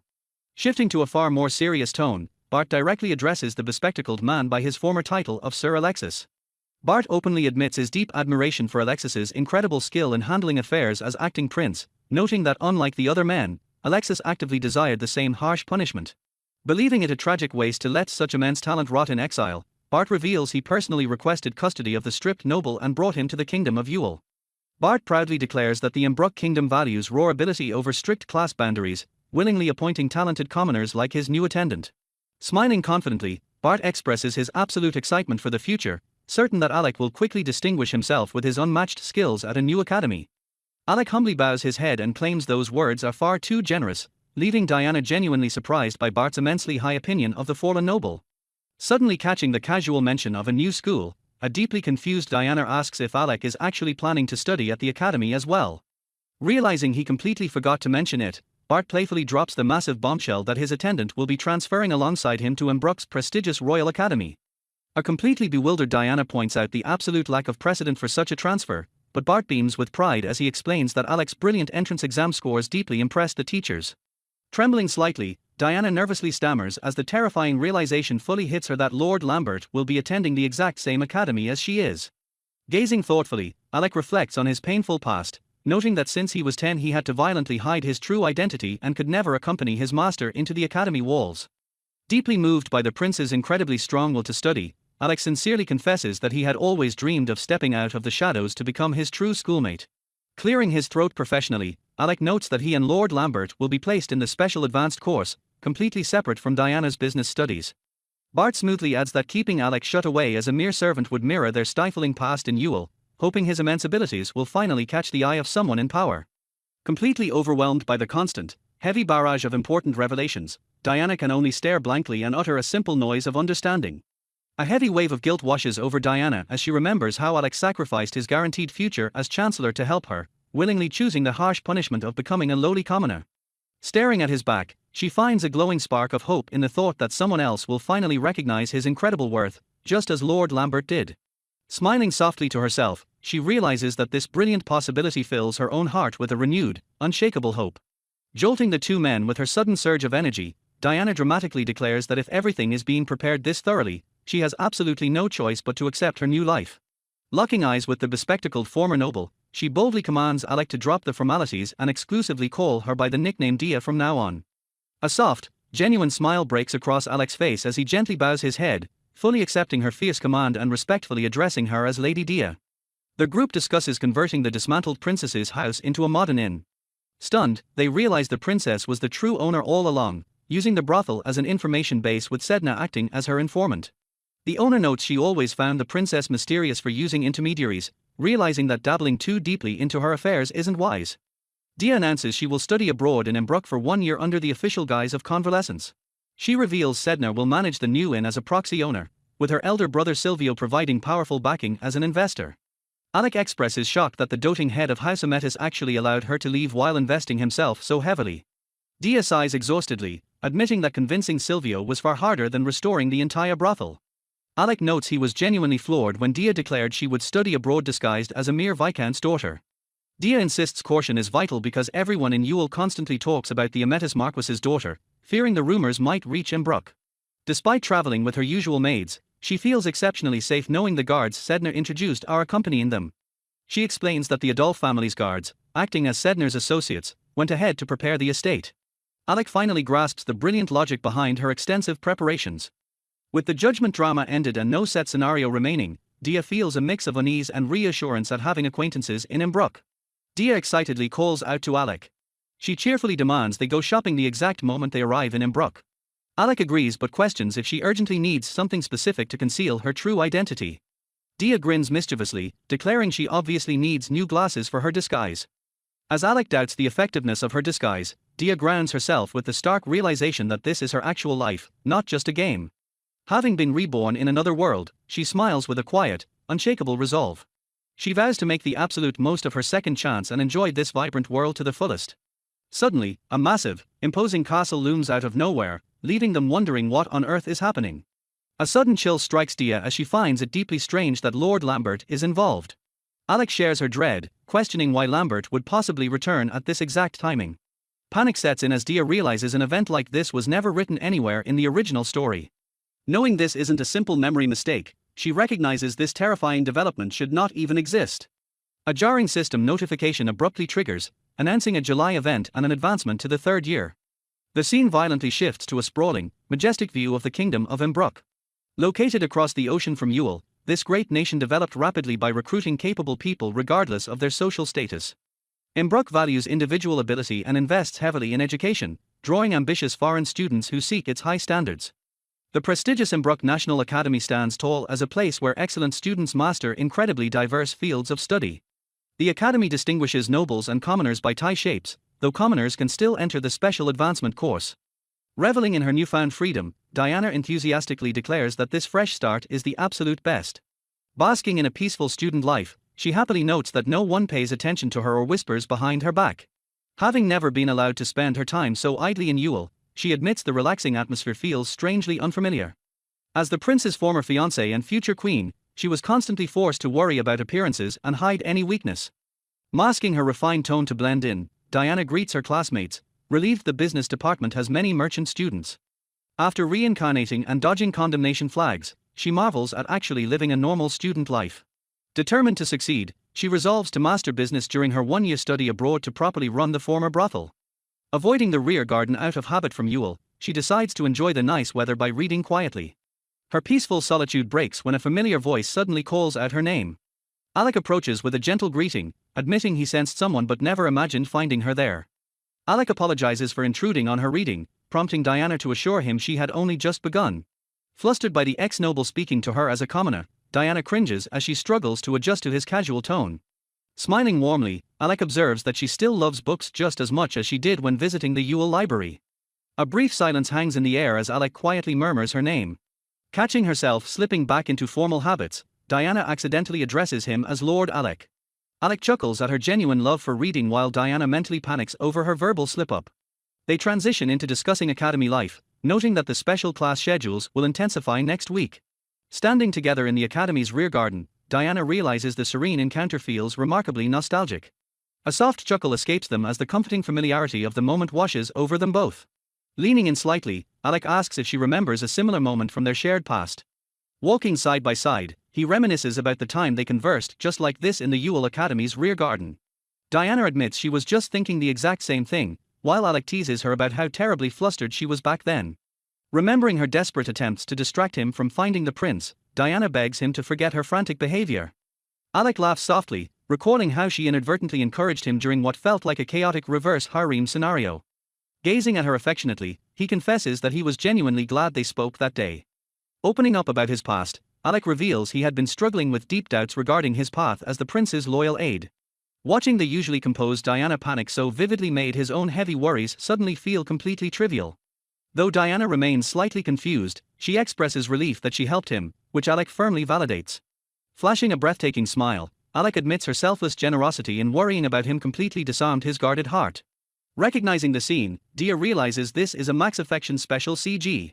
Dia panics upon realizing she accidentally triggered Alec's branch route back then. The encounter route required a confession of worries in the rear garden followed by an affection increase. Finally understanding why Alec sided with her, Dia realizes she had unknowingly eased his burden. Growing up surrounded by cunning adults, the Chancellor's son saw through their hypocrisy and wore himself out bottling everything up under the weight of his responsibilities. Drawn to the heroine's purity and warmth, Alec learned to trust people and eventually became a fine chancellor. Recalling the general flow of the game's plot, Dia nervously addresses Alec. Dia asks Alec for reference if he ever spoke with Miss Sophia about his worries after that incident. Alec confirms he spoke to Sophia the day after the incident, completely shocking Dia. Alec explains he never shared anything with Sophia because her approach was sudden and impolite, leading Dia to realize why the heroine missed the reverse harem ending. Dia concludes the massive twist happened because she had already unknowingly interfered with the plot beforehand. Alec worries about Dia's flushed face while she internally panics over accidentally romancing him instead of just avoiding exile. Saved by classmates calling for Alec, Dia insists she is fine and urges him not to keep them waiting. Leaving to join his peers, Alec promises to talk soon while Dia remains stunned by the unexpected resolution to the mystery. Overwhelmed by the situation, Dia declares she needs to find somewhere to take a breather. Startled by a harsh voice demanding how many times they must repeat themselves, Dia wonders if she is the target. A group of girls viciously corners a meek student, calling her a nasty woman and a nuisance for clinging to his highness. Observing the textbook bullying characteristic of a game world, Dia watches the girls interrogate the crying student over his highness. Realizing the victim is the heroine who always wanders into the rear garden alone, Dia contemplates how to intervene as the bullies defend Lady Eleonora. Interrupting the harassment, Dia borrows a name to step in, immediately drawing the confused and hostile attention of the bullies. Introducing herself as Dia Walter, she politely asks for their attention while the bullies question her sudden appearance. The arrogant girls mock Dia's unfamiliar house name, dismissing her as a lowly country noble or a liar. Ignoring their insults, Dia cheerfully explains she just arrived from Yule and is looking for her guide. Dropping Lord Lambert's name, Dia innocently asks the terrified bullies if they have seen him anywhere. The panicked bullies quickly flee, allowing Dia to check if the rescued girl is hurt. The rescued girl tearfully thanks Lord Walter, while Dia internally admires her pretty appearance. Introducing herself as Rosa, the heroine expresses her gratitude as Dia notices the girl's uniform is soaked from petty bullying. Rosa politely declines Dia's handkerchief, fearing she cannot afford to replace it, while Dia fixates on her ribbon string. Putting the pieces together, Dia realizes Roser is a commoner targeted by the fiancé's followers for getting close to the prince, recognizing a classic game template. Smiling warmly, Dia reassures Roser not to worry about the handkerchief since few nobles are in her business department class anyway. Suddenly, Lord Lambert approaches them, noting that a stroll pays off as a stunned Roser exclaims at the prince's arrival. The man remarks on the surprise of seeing the girl once known as their treasure of Yule since they last greeted each other the other day. Flattered by the observation that she could appear as an ordinary young lady at will, the disguised girl nervously addresses Lady Walter. Panic strikes her as she realizes she slipped up when asked if she is already acquainted with His Highness. Alex swiftly intervenes to grab her hand, smoothly changing the subject by asking if they were supposed to thoroughly tour the academy today. When he suspiciously asks if she overheard anything earlier, Dia merely plays innocent and sends him off. Back at the estate, Hannah anxiously questions if Lady Diana is truly alright as the young lady prepares for a short stroll through town. Dia brushes off her maid's concerns, but Hannah insists she could never face Lord Silvio if something terrible happened. Smiling confidently, Dia reassures her anxious maid that she has proper guards with her, though Hannah remains hesitant. Bursting onto the scene, Clive victoriously announces he won the tournament for the right to accompany her and protect her from harm. He flashes a highly confident and smug grin as he prepares for his escort duty. Clive roughly ruffles her hair, warning that she looks too much like a noble lady and bringing a large entourage would only make her a target. Furious over her messy hair, Dia glares at him while he casually claims that guarding just one young lady is much easier for him. Hannah explodes in anger, fiercely scolding him to respect his position and not dare speak to Lady Diana so casually regardless of his closeness with Lord Silvio. Trying to keep the peace, Dia begs Clive not to make Hannah so angry, to which he carelessly agrees. Clive casually tells the young miss to let it slide, and Dia convinces Hannah that scolding the carefree guard is just a massive waste of energy. Dia inwardly notes that she had seen Clive at the brothel before but never imagined he would become her assigned guard. She recalls how he always left a completely carefree impression even when visiting as a regular customer. Pondering if his easygoing personality makes maneuvering easier, she admits it is highly surprising that he works as the same kind of informant as Sedna. Catching her intense gaze, Clive leans in close with a smirk and playfully accuses the young miss of thinking something rude about him. Dia slyly attempts to dodge the subject, prompting Hannah to fume in the background over his overly familiar attitude. Clive's demeanor instantly turns lethal as he asks if she is prepared for the enemy reconnaissance mission they are heading into. Proving his worth as a skilled informant, he sharply declares that he has the target fully pinned down and never slacks in that area. Throwing her arms up in excitement, Dia completely ignores the danger and cheerfully leads their way for their city stroll in the name of social studies. While being guided around campus by Lord Lambert, Dia felt incredibly conspicuous and recalled his excuse that he was simply strolling the corridors. He had claimed he wanted to stop their excessive behavior, apologizing while explaining that she was ultimately quicker to act. Alec leans in closely, pointing out that a man stepping into such a situation only complicates things further. Dia initially wondered why His Highness was with her, but quickly realized there was an obvious connection since Lord Lambert is Yule's adjudicator. Brushing off the potential trouble, she proudly declares that foreign prince quarrels are not her concern since her own condemnation is already over. Gazing out over the bustling town, she admits that academy life has proven to be far more exhausting than she originally expected. Sparkling with boundless enthusiasm, she vows to fully enjoy not just her book learning but also her hands-on social studies in the great nation of Embrook. Bursting with excitement, Diana presses her face against the window and eagerly calls out to Clive. Spotting a stall selling bread-like items, Diana points it out while Clive explains it is a commoner's fast food breakfast filled with grilled chicken or vegetables. Her eyes sparkling, she rapidly points out a cheese shop pouring hot cheese over potatoes, a bright summer shop, and a butcher grilling massive sausages. Staring intently at him, Diana remarks that Clive is surprisingly knowledgeable about all these local matters. Amused by her energy, Clive notes that the young miss is incredibly down-to-earth and hardly acts like a noble at all. Chuckling warmly, he defends her enthusiasm by stating that food tasting is the true charm and entire point of visiting the city. He mentions hearing from Sedna that she truly is an extraordinary noble lady, leaving Diana utterly bewildered by his sudden praise. Teasingly, Clive adds he should be grateful since any ordinary noble lady would have fired him on the spot, prompting a pouting Diana to call him rude. Staring at him with a deadpan expression, Diana casually drops a bombshell by admitting she actually thought he and Sedna were romantically involved. As Clive freezes in shock, Diana innocently points out that he often visited the brothel to see her and asks if it is hard to live apart. Sweat dropping in absolute panic, Clive emphatically shoots down the idea, while a surprised Diana notes his unusually decisive rejection. Regaining his composure, he firmly clarifies that he and Sedna are just work partners, though he admits they might be drinking buddies since she has great taste in brandy. Closing his eyes calmly, Clive casually adds that he has absolutely no lingering attachment to that country anyway.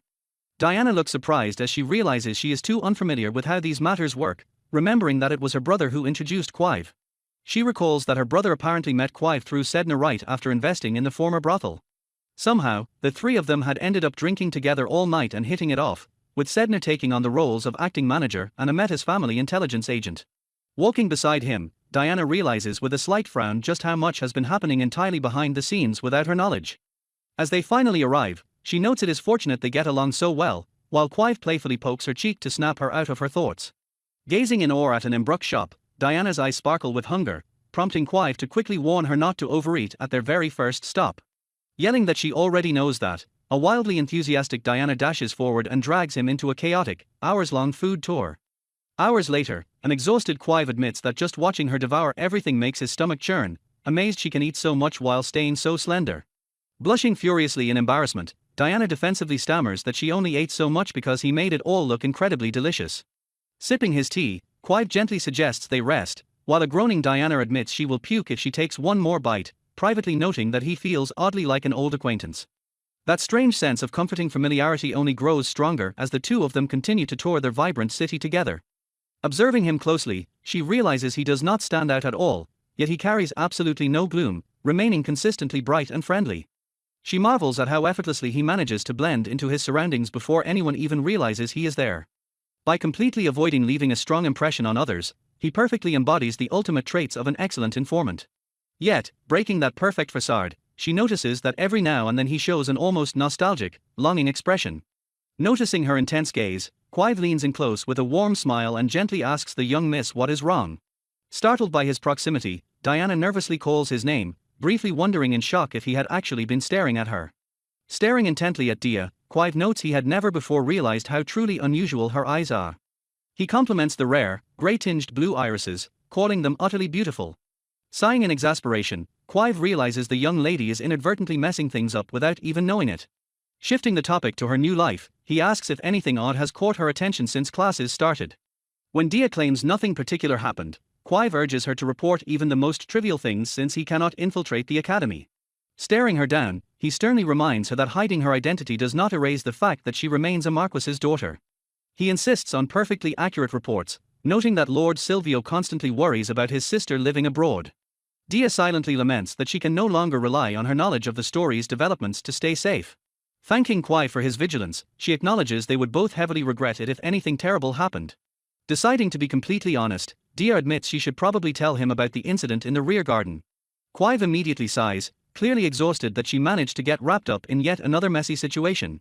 Dia furiously protests that she did not get involved by choice, though Clive scolds her that the matter is hardly trivial. Promising to investigate the accident on his end, the informant strongly urges her to avoid any further involvement. Assuring her he will handle his job, Clive smiles warmly, prompting Dia to wish he would always act this reliable.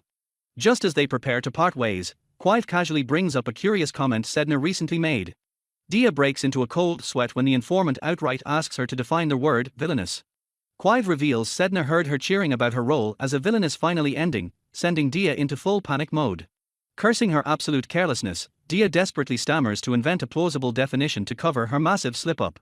She awkwardly explains it as a classic romance novel trope where a rival character physically obstructs the heroine's true love. Satisfied but curious, Clive reveals he actually heard that specific term long before Sedna ever mentioned it. He explains that walking around town today suddenly reminded him of his past temporary guard work in this very country. Dropping a massive bombshell, Clive reveals that the young lady of that specific house had used the exact same word. The scene sharply transitions back to Mbrook Royal Academy as Dia grapples with this shocking new revelation. Dia reflects on her deeply held belief that she alone knew this entire world was secretly a game. She realizes the other young lady clearly possesses intimate knowledge of villainesses, much like the delusional Sophia. A chilling thought crosses her mind that she might not be the only designated villainess trapped in this world. She wonders if other modern reincarnators exist, even though the original game strictly featured Diana as the sole villainess. Shaking off the heavy dread as class ends, Dia decides there is absolutely no use worrying since her condemnation is already finished. Pushing aside her fears, the cheerful girl immediately turns her full attention toward grabbing a delicious lunch at the cafeteria. Her peaceful plans shatter instantly when she spots the exact same three noble girls who maliciously cornered Roser in the courtyard. Whispers ripple through the room as students wonder why a noble would ever step foot in a business studies class. Approaching with clear disdain, the girls question if Dia truly belongs in a class where nobles stand out so badly. Standing her ground, Dia calmly states she just wants to learn, prompting her mockers to sneer that her domain must be terribly poor. Recognizing their desperate need to bask in superiority, Dia listens to their mocking praise of her supposedly admirable attitude. The mean-spirited girls claim that skipping a proper lady's education to focus on domain management is basically giving up on marriage entirely. Completely unfazed by their harsh words, Dia merely sighs internally as she wishes they would finish so she could go eat her lunch. Escalating their attack on the Volter family name, the bullies insist that Lord Lambert's concern for her is born strictly out of pity. Slicing through their thinly veiled warning, Dia quickly deduces they are simply jealous women furious over her proximity to a fine young man. Flipping the script flawlessly, Dia remarks that she never imagined the allegedly kind Lord Lambert would be someone who looks down on others' status. Feigning deep disappointment at their implications, Dia asks if they are done, immediately sparking furious outrage from her harassers. Piercing right through their facade, Dia bluntly asks if they truly mean that those of low birth should never approach the noble Lord Lambert. Leaving the bullies utterly speechless, she coolly points out that their elitist attitude is actually a massive insult to Lord Lambert himself. Suddenly breaking the intense standoff, a cheerful girl named Romilda leaps in and cheerfully suggests they head off to lunch. Grabbing Dia by the arm, Romilda excitedly drags her away before the cafeteria's most popular menu items completely sell out. Still slightly bewildered by the sudden rescue, Dia agrees to join the energetic girl for a meal out on the sunny terrace. Settling down with their food, Dia warmly thanks her new companion for smoothly intervening in the tense situation earlier. Flashing a bright smile, the girl introduces herself as Romilda Eckhart and confesses she had been wanting to talk with Dia for a while. Romilda admits she hails from a merchant family and prefers casual speech, successfully convincing Dia to drop the stuffy noble formalities between them. Leaning in with obvious fascination, Romilda excitedly asks Dia to share captivating stories about her home country of Yule. Touched by the genuine interaction, Dia quietly reflects that this is the first time since reincarnating she has eaten so casually with a classmate. Romilda admits she initially suspected Dia's foreign business studies were just a frivolous noble's pastime. Her impression changed completely upon seeing how seriously Dia takes her classes without ever looking down on the commoner students. Clasping her hands together in pure joy, Romilda declares that Dia's admirable attitude made her desperately want to become true friends. Having heard that Imbruck values ability over status for employment, Romilda explains she was shocked by the earlier classist commotion. Curious about the social dynamics, Dia asks if it is truly common for nobles to openly harass commoners in this country. Romilda confirms that the strict ability-based system naturally breeds deep resentment, making fair-minded nobles like Dia an incredibly rare sight. She grimly notes that when untalented nobles cannot match commoners in pure ability, they often wield their political power to crush them instead. Processing this dark reality, Dia realizes she cannot assume all nobles in Imbruck share Lord Lambert's fair, ability-based judgment. Suddenly gasping in sheer awe, Romilda interrupts the serious conversation with wide, sparkling eyes. Flushing with embarrassment, Dia listens as Romilda completely fawns over how elegant and graceful the noble lady looks even while just eating lunch. A short-haired classmate catches Diana's attention, warning her that the upcoming all-class joint etiquette practical means the hostile noble girls will be there. The anxious friend desperately urges her to be careful, knowing the elitist students from the advanced class are bound to hurl snide remarks again. Diana briefly worries about Alec handling the noble-filled class, but she quickly relaxes upon remembering his fierce past as a top chancellor candidate. Sheer panic suddenly sets in when her friend reminds her the class is in the grand hall, sending Diana dashing off to avoid a brutal scolding. Arriving completely breathless outside the magnificent estate, Diana stops dead in her tracks and lets out a confused gasp. She stares in absolute shock at a notice board announcing that the grueling etiquette session has been abruptly changed to dance practice. Diana and her friend stand frozen in stunned silence as the sudden curriculum shift completely shatters their stressful expectations. Tears of sheer relief prick her friend's eyes as she sniffles and gladly embraces this miraculous escape from their tormentors.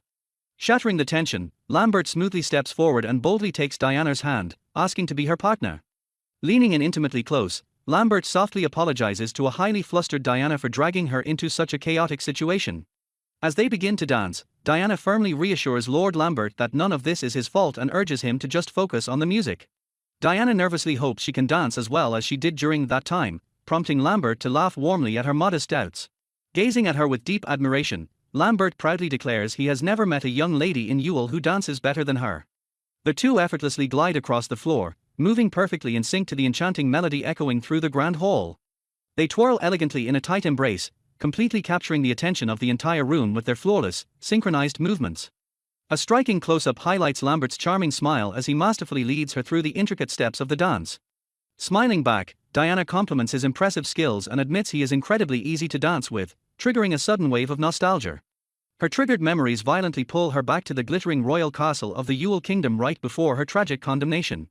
A grand orchestra passionately plays a lively symphony, setting the perfect stage for a luxurious and bustling night party. The massive doors swing open, drawing the awed gasps of the aristocratic crowd as the main event finally begins. The royal announcer boldly calls the next song as the disgraced prince proudly steps onto the floor with the heroine, Sophia. Utterly unwilling to endure the rapidly spreading gossip, a dignified Diana quickly decides to retreat to their waiting room. Collapsing onto a plush sofa, she sighs heavily as she admits the piercing, judgmental stares of the nobles truly sting. She quietly reflects on the blatant disrespect of the prince, who deliberately failed the royal custom of dancing 2 songs with his fiancée. Suddenly, the orchestra begins playing the exact, intricate song she had relentlessly practiced for her grueling queen training. Doubting the prince could even perform the difficult traditional Yule dance, she closes her eyes and intensely listens to their complex melody. Unable to resist the familiar music, she quietly recites the steps and gracefully glides her left foot across the polished floor. In the sheer solitude of the waiting room, Diana flawlessly executes the beautiful, sweeping movements of the demanding routine. Filled with lingering regret over never getting to perform it, she solemnly wishes she could have danced it publicly just once. Shattering her sorrowful trance, a familiar young man suddenly extends his hand and humbly asks if he would be an acceptable partner. Stunned by the sudden request, Dia gasps in shock as Lord Lambert smoothly asks if he shall be her partner. Overcoming her hesitation, she enthusiastically accepts his invitation, prompting a gentle smile from the dashing noble. Lambert teasingly notes that she wasn't even out of breath back then, though Dia frantically tries to deny his sharp observation. Raising her hand to his lips for a tender kiss, he smoothly promises to escort her in a proper setting next time. Blushing deeply, Dia beams with a warm smile and earnestly thanks Lord Lambert for his incredible kindness. The instructor claps her hands, praising their magnificent dance as Lambert politely asks for permission to return to his seat. Overwhelmed by the display of skill, the instructor reiterates that both of them were truly magnificent on the dance floor. Suddenly, a wave of shocked murmurs ripples through the crowd as students spot the prince and Lady Eleanora entering the hall. Ignoring the instructor's panicked questions, the arrogant prince laughs and commands her not to concern herself with their unexpected arrival. Striding forward with supreme confidence, the prince loudly announces that he had their guests from the neighboring kingdom come all this way. He immediately urges Lady Eleanora forward, brushing aside the instructor's desperate pleas that there is a rigid schedule to follow. Demanding music for one final performance, the royal couple arrogantly declares they will show everyone a traditional dance from their kingdom. The prince pulls Eleanora into a formal hold, preparing to glide across the grand ballroom floor under the intense gaze of the students. The spectators watch in absolute awe, quickly realizing the melody they chose sounds extremely difficult to execute. Noting that only a few in Edinburgh can master such a complex piece, Lambert smoothly agrees with Dia's praises and offers to practice it with her. Flustered but delighted, Dia smiles brightly and whispers that sharing a dance with him would be an absolute honor. Sometime later on a bright day, a group of girls gather outside a majestic estate to excitedly recount the lovely royal performance. Sipping their tea, the noble ladies gush over how utterly breathtaking His Highness and Lady Eleanora looked together. The girls enthusiastically agree that the royal couple looked as beautiful as a painting while perfectly executing the notoriously difficult piece. Attempting to draw Lady Juliane into the conversation, one of the gossiping girls directly calls out her name. Snapped out of her deep thoughts, Juliane offers a distracted agreement before another student quickly changes the subject. The gossip shifts to their mysterious Viscount's daughter from UL who danced with Lord Lambert, questioning why an international student is in the business management class. As the girls squeal over Lord Lambert's passionate gaze, Juliane bitterly remarks to herself that she wasn't watching the spectacle closely. Frustrated by the broken game mechanics, Juliane mentally complains that the mandatory waiting room event for capturing Lord Lambert didn't happen as it was supposed to. Connecting the dots of the visual novel's plot, she realizes the heroine must have failed to get Lambert's ending since he returned to Edinburgh alone. Her eyes widen in sudden realization as she remembers he wasn't actually alone at all during the ball. Glaring menacingly, Juliane seethes with jealousy as she identifies Dia Volter as the unknown anomaly ruining her perfect storyline. On a certain day off, Dia is warmly welcomed to a lavish, sunlit manor by the estate's polite staff. A row of pristine maids bow respectfully in unison, formally greeting her as Lady Diana upon her arrival. Dressed elegantly in a beautiful new outfit, Dia reveals she was officially invited to a high society tea party hosted by the prestigious house of Marquis Adolf. Arriving at Lord Lambert's grand estate, Dia reflects on the peaceful days she has spent recently. Several quiet days have passed since the classroom incident, leaving Dia slightly worried over the sudden disappearance of her bullies. Greeting the Lord politely, she internally questions the sudden and unexpected invitation to today's tea party. Lord Lambert warmly welcomes her to his home, expressing his absolute delight at her arrival. Completely caught off guard, Dia stares blankly as he smoothly suggests they head inside. Attempting to gather her bearings, Dia insists on properly greeting Marquis Adolf and his wife while wondering if this is truly just a garden party. Stumbling over her words, a wave of confusion washes over her as she tries to figure out where they are going. To her utter shock, an eager group of maids awaits her arrival right alongside Lord Lambert. Smoothly apologizing for the delay, Lord Lambert leaves Dia entirely in the capable hands of his excited staff. Ignoring her frantic protests, the maids swiftly take charge as Lord Lambert casually excuses himself to wait outside. Emerging in a stunningly beautiful gown, Dia graciously thanks the swooning maids for their hard work. Listening to the maids eagerly whisper about her being Lord Lambert's special guest, Dia simply breathes a deep sigh of relief. Lord Lambert teasingly greets her as their treasure of Yule, instantly prompting Dia to demand he permanently seal that nickname away. Threatening to brand him the Ice Prince, in retaliation, Dia forces a reluctant surrender from the amused lord. Looking down at her extravagant dress, she finally questions where exactly she is supposed to go looking like this. With a gentle gesture, Lord Lambert silently guides her toward a magnificent estate bathed in sunlight. Gripped by a sudden surge of nervousness, Dia quietly calls out to her loyal attendant Alec. Alec immediately checks on her as Dia hesitates, admitting her question might be a bit forward. Peering past the grand pillars, she points out a mysterious figure currently speaking with Lord Lambert. Turning around with a charming smile, the stranger boldly addresses her as Lady Amethyst. Dia stares in shock as she immediately recognizes the imposing figure as Prince Friedrich in Berg. Memories flood back as she recalls first meeting the royal when she was just 12 years old during his tour of Yule. Praised even back then as a future wise king, his exceptional intelligence had always preceded him in rumors. She vividly remembers seeing him alongside Prince Safalo at a grand tea party years ago. Realization strikes as she remembers he was accompanied by his fiancée, wondering why he called her Lady Amethyst. Prince Friedrich apologizes for their confusion, questioning if she truly remembers nothing of the arrangement involving His Highness. Alex stands stunned as the prince casually reveals he forced his way into the gathering by insisting Bart let him join. With a playful wink, Prince Friedrich explains that speaking publicly is too difficult and notes someone else is eager to meet her.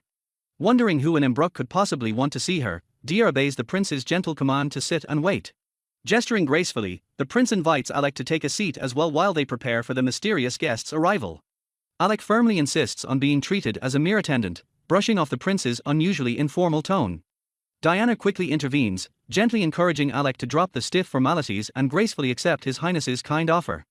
Seamlessly shifting the topic to the mysterious person eager to meet Diana, Bart looks toward Lord Lambert for confirmation. As a striking young woman elegantly approaches, Bart calls out to Eleonora to join their gathering. A completely shocked Diana watches as Eleonora gracefully steps forward and apologizes for her delayed arrival. Bowing slightly, Eleonora elegantly introduces herself to Diana with flawless aristocratic poise. Diana stares in absolute confusion, wondering why a high-ranking noble like Eleonora would specifically request to see her. Suddenly shattering her composed facade, an ecstatic Eleonora grasps Diana's hands and vibrates with overwhelming joy. Sweating nervously, a slightly embarrassed Lambert steps in to apologize for his fiancée's explosive burst of energy. Staring fondly at his eager partner, Lambert explains just how desperately Eleonora had been waiting for this exact moment. Acknowledging the prince's efforts, Lambert expresses his gratitude to Bart while Eleonora declares it an absolute honor to finally speak with Diana. Lambert politely thanks Bart once more for arranging the gathering, which the humble prince effortlessly dismisses. When Lambert playfully questions why the prince insists on going by the name Bart, the royal simply chuckles and defers the conversation for later. His expression shifting to deadly seriousness, Bart smoothly transitions to their main topic and calls Diana by her full noble title. With solemn sincerity, the prince formally apologizes to Diana for the deeply discourteous behavior one of his subjects displayed toward her. Sheer panic floods Diana as both the powerful prince and Eleonora bow their heads in apology, prompting her to frantically beg them to stop. Flailing her arms in absolute distress, Diana desperately reassures them she wasn't bothered and practically begs them to raise their heads. Looking up with an unwavering gaze, Bart firmly insists that she accept the heartfelt apology he arranged this entire meeting to deliver. Acknowledging the damaging rumors spread by his followers, Bart's earnest words finally convince Diana to graciously accept his apology. He openly admits he was waiting for the right moment to punish the culprits but deliberately avoided them to prevent further complications. His face shadowed with heavy regret, Bart expresses deep sorrow that the vile incident escalated before he could personally intervene.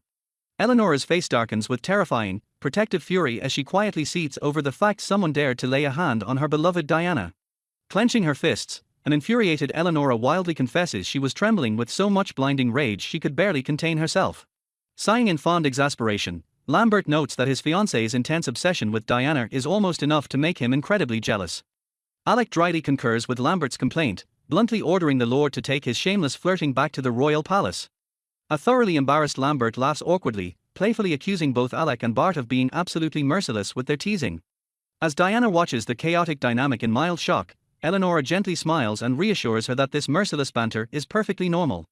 Suddenly struck by a brilliant idea, Eleonora enthusiastically suggests she and Diana spend some quality time getting to know each other better.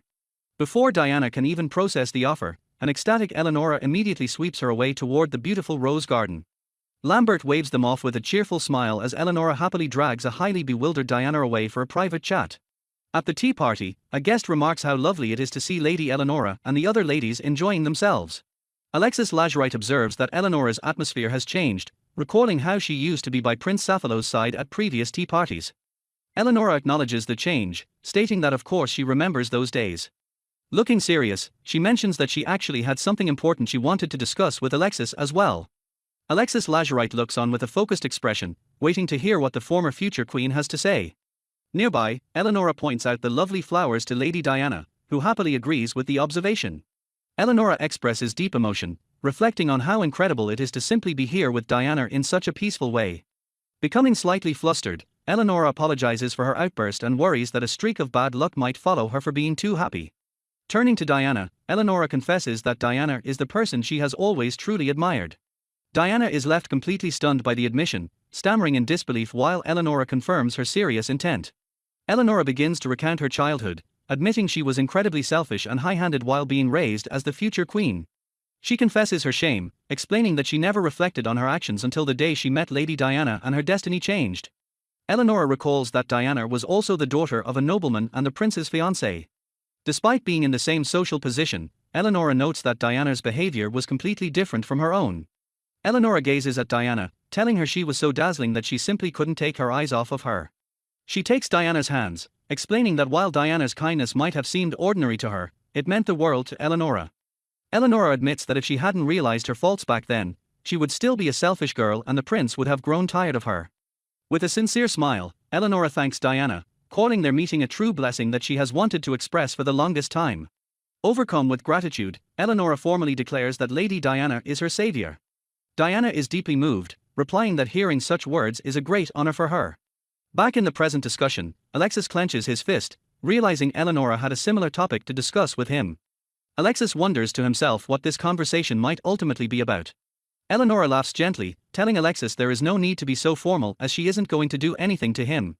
She remarks that Alexis hasn't changed at all, making the same serious face he did when he stood next to Prince Sapphalo. The conversation turns to Prince Sapphalo and how his relationship with Lady Diana used to be good in those days. Eleonora suggests that she herself began to change only after meeting Lady Diana. Alexis agrees, noting that Eleonora became less aggressive and more diligent in her queen training after meeting her. He observes that talking with Diana has a unique way of disarming even the most guarded people. Alexis laughs, admitting that he knows that disarmed expression all too well himself. Eleonora concludes that it is the unmistakable expression of a man who is completely captivated by her. Lambert Adolphe is introduced as the former attendant to Prince Sapphalo and the heir to a marquis house in the kingdom of Enberg. He acknowledges the deep feelings Alec harbors for Lady Diana, aware that his own emotions for her are mirrored there. Stripped of his former status, Lambert questions why someone would offer a position to a man who has lost his purpose. Alec reflects on his complicity in Diana's exile and struggles with feelings he believes he has no right to hold. Haunted by his past, he wonders if there is truly any role left for him to play within the borders of this new kingdom. Prince Friedrich interrupts Alec's internal monologue to finally address the pressing matter he wished to discuss. Alec urges the prince to get straight to the point, bracing himself for whatever request is coming his way. Friedrich makes a shocking proposal, suggesting Alec quit his post with Bart and come to the palace instead. Both Alec and Bart are frozen in disbelief by the prince's sudden and audacious job offer. Alec reminds the prince that he was stripped of his rank and reduced to a commoner after a certain incident. When Alec mentions his past service to a prince in his homeland, Friedrich asks if he simply cannot trust royalty. Alec recounts how his time as a close aide involved in political affairs came to a sudden and crushing end. With a heavy heart, He argues that an aide who falls for his master's fiancée is ultimately useless to everyone. For the longest time, Alec believed that merely watching over Diana's happiness from the shadows was enough for him. Everything changed when the news of her engagement annulment reached him, unleashing a surge of suppressed emotion. Deep regret gnaws at Alec as he wishes he had remained calm enough to protect Diana's honor that day. Friedrich listens intently before declaring that he seeks trustworthy subordinates rather than mindless yes-men. The prince demands a confidant who will challenge his opinions without hesitation, believing Alec has the necessary ability. Feeling like a stranger in a new land, Alec worries that Friedrich is vastly overestimating his potential service. Friedrich counters that Alec's past hardships and future potential are exactly why he has such high hopes for him. The prince jokes that letting Bart keep Alec all to himself would be a tragic waste of talent. Bart encourages Alec to follow his own heart, noting that while the prince is cunning, he isn't a bad person. Bart asks why Friedrich uses the nickname Bart, only to learn it's because it once made him look happy when Diana said it. Alec chuckles at the sentimental reason and playfully retracts his earlier assessment of his friend. Bart warns that serving the prince will surely lead to trouble, but promises to stay right by Alec's side. With a resolute heart, Alec officially accepts Prince Friedrich's offer to become his new confidant. Alec expresses his gratitude to Lord Bart, looking forward to a friendship that transcends their changing ranks. The group lightheartedly discusses allowing Bart to join their palace gatherings on special occasions. Lady Diana nervously asks Lord Lambert if heading back without changing out of her current attire is truly acceptable. Lambert offers a warm smile, reassuring her that he helped because he wanted to and there is no need for worry. Prince Bart leans in with a gentle smile, asking only that Diana accepts his upcoming support without hesitation. Diana spots the three men huddled together and curiously asks what secret topic the gentlemen were just discussing. Bart reveals his deep interest in Alec's talents, announcing his plan to train the young man as his own close aide.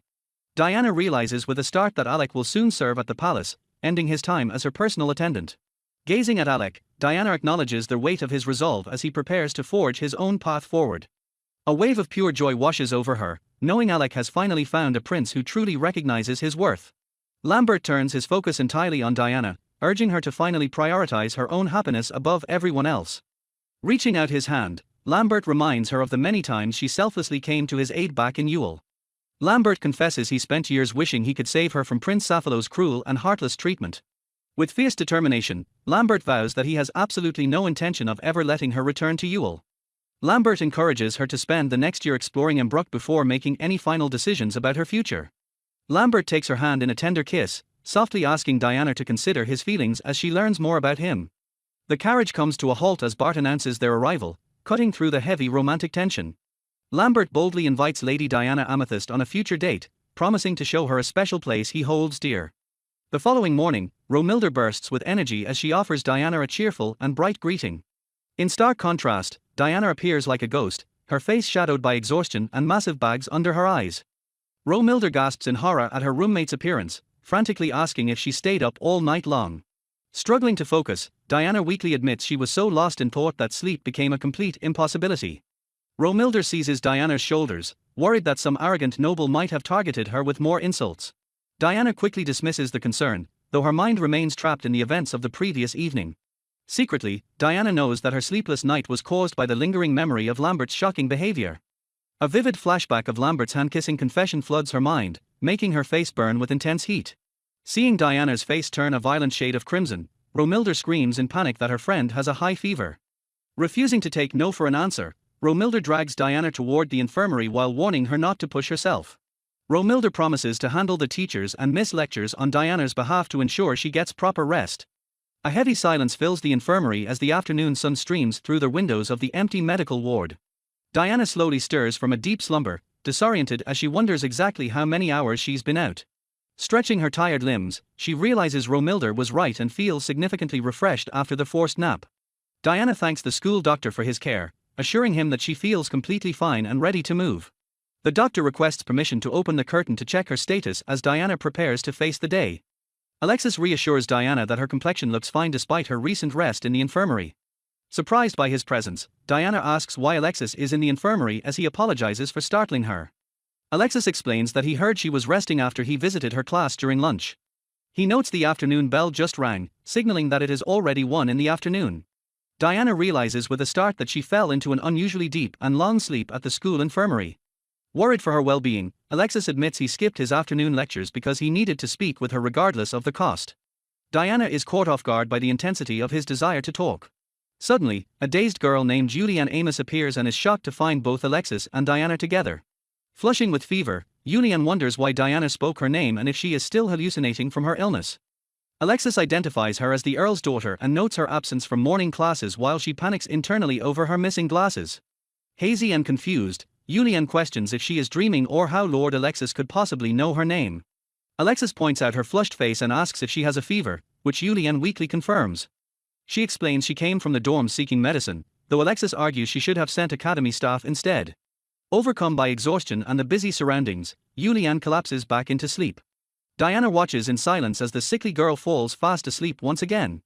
Diana apologizes to Alexis for wrinkling his uniform while still puzzling over how the girl knew their specific names. Alexis gently tells her to think nothing of it and expresses his happiness that she chose to rely on him. They discuss Julianne Amos's modest reputation as the Earl's daughter, though Diana remains confused by the girl's familiarity with them. Realizing Julianne is burning hot and in pain, Diana insists that she must be examined by a professional immediately. Alexis reveals the school doctor left just as he arrived, while Julianne finds the unfolding scene strangely familiar in her feverish state. Through her haze, Julianne recalls seeing those grayish-blue eyes somewhere in her past. Diana remains the focus of the intense situation in the infirmary. Diana dismisses her collapse as a simple lack of sleep and offers to meet with Alexis later today or tomorrow. Clive suddenly bursts into the room and startles Diana, who immediately worries about her missing glasses. Clive explains he couldn't ignore his lady in trouble and mentions that even Hannah is worried about her. Alexis coldly reprimands Clive for standing too close to Diana for a common guard. Clive brushes off the comment by calling Alexis young master and claiming Diana doesn't belong to anyone yet. Amidst their bickering, Diana urges the arriving doctor to examine the girl who is burning up with fever. Alexis prepares to leave the rest to the doctor as Diana turns to thank Clive for checking on her. Diana looks at Clive and admits that she wasn't actually sick at all. Lambert asks a startled Diana if she recognizes the mysterious man, though she quickly denies knowing him. Diana wonders why the man fled so suddenly as Prince Friedrich urges the group to depart. Friedrich tells Diana to wait in the carriage while ordering Lambert to help with the luggage. The prince promises an explanation later as they clear the room to let the patient recover in peace. Diana assumes the prince's invitation to his residence signals a discussion of the utmost importance. In a quiet moment of support, Lambert gently pats Diana on the head before they leave. Lambert is visibly shaken by the name quiver while Diana reacts with a startled exclamation. Confusion mounts for Diana as Friedrich's attendants rush her toward the waiting carriage. Lambert senses a forbidden secret regarding the girl he saw, feeling it is something he should not pry into. Alone with the patient, Lambert gazes down at her and wonders if she has finally fallen asleep. Checking her fever, he notes she has taken her medicine and should soon be out of danger. Lambert whispers Julianne's name, marveling at how much his little sister has grown in his absence. He reflects on the painful reality that 10 long years have passed since he left his home. This reunion forces Lambert to admit that his heart has never truly stopped worrying about her. He is overcome with gratitude for the simple chance to see her face again after so many years. The sleeping girl makes a soft sound, nearly waking as her brother watches over her. As he turns to leave, the semi-conscious Julianne calls out for her brother in a desperate whisper. Upon Diana's return home, the maid Hannah greets her with a frantic and tearful embrace. Hannah expresses her terror after hearing an exaggerated account of Diana collapsing at the school. The panicked maid tries to usher her mistress directly to her bed for immediate recovery. Hannah's panic turns to social horror when she realizes Prince Friedrich is standing right there as a guest.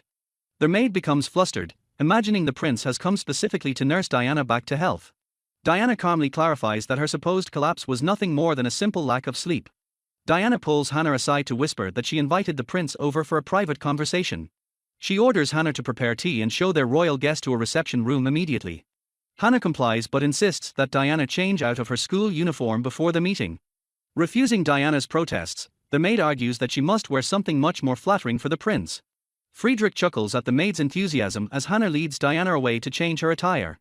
Diana eventually returns in a beautiful, ruffled gown and offers Lambert a shy apology for their wait. Lambert is completely transfixed by Diana's elegance, leaving Friedrich to call out to his frozen attendant. Alec gazes at Lady Diana and confesses that her beauty has left him completely captivated. Startled by the sudden compliment, Diana realizes she let her guard down while Alec insists these are his true feelings. Alec continues by expressing how fortunate he feels to witness such an adorable expression from her.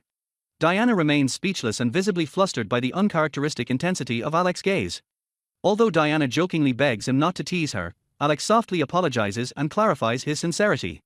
Diana reflects on the standard social courtesies of high society while recalling a past ball spent with Prince Safalo. She remembers Alec serving as the prince's aide at that ball but notes that he never approached any young ladies back then. Deep in thought, Diana wonders why Alec is targeting her now when she previously assumed he was only devoted to the heroine. Alec snaps her out of her deep contemplation by politely suggesting they share some tea for now. The maid Hannah enters the room after preparing fresh tea for the pair to enjoy together. Diana turns her attention back to the conversation and asks Alec what he specifically wished to discuss. Alec begins to share a significant update regarding his status that she might already be aware of. With a serious expression, Alec reveals that he has officially been appointed as Prince Friedrich's retainer. He further explains that he will be serving in the castle as a candidate for His Highness's aid moving forward. Diana realizes this means he is no longer serving Lord Lambert and learns that the prince personally arranged the procedures. As Alec mentions that his housing is already prepared, Diana struggles to process the magnitude of these rapid changes. Diana admits to herself that she never expected such a sudden shift in their circumstances.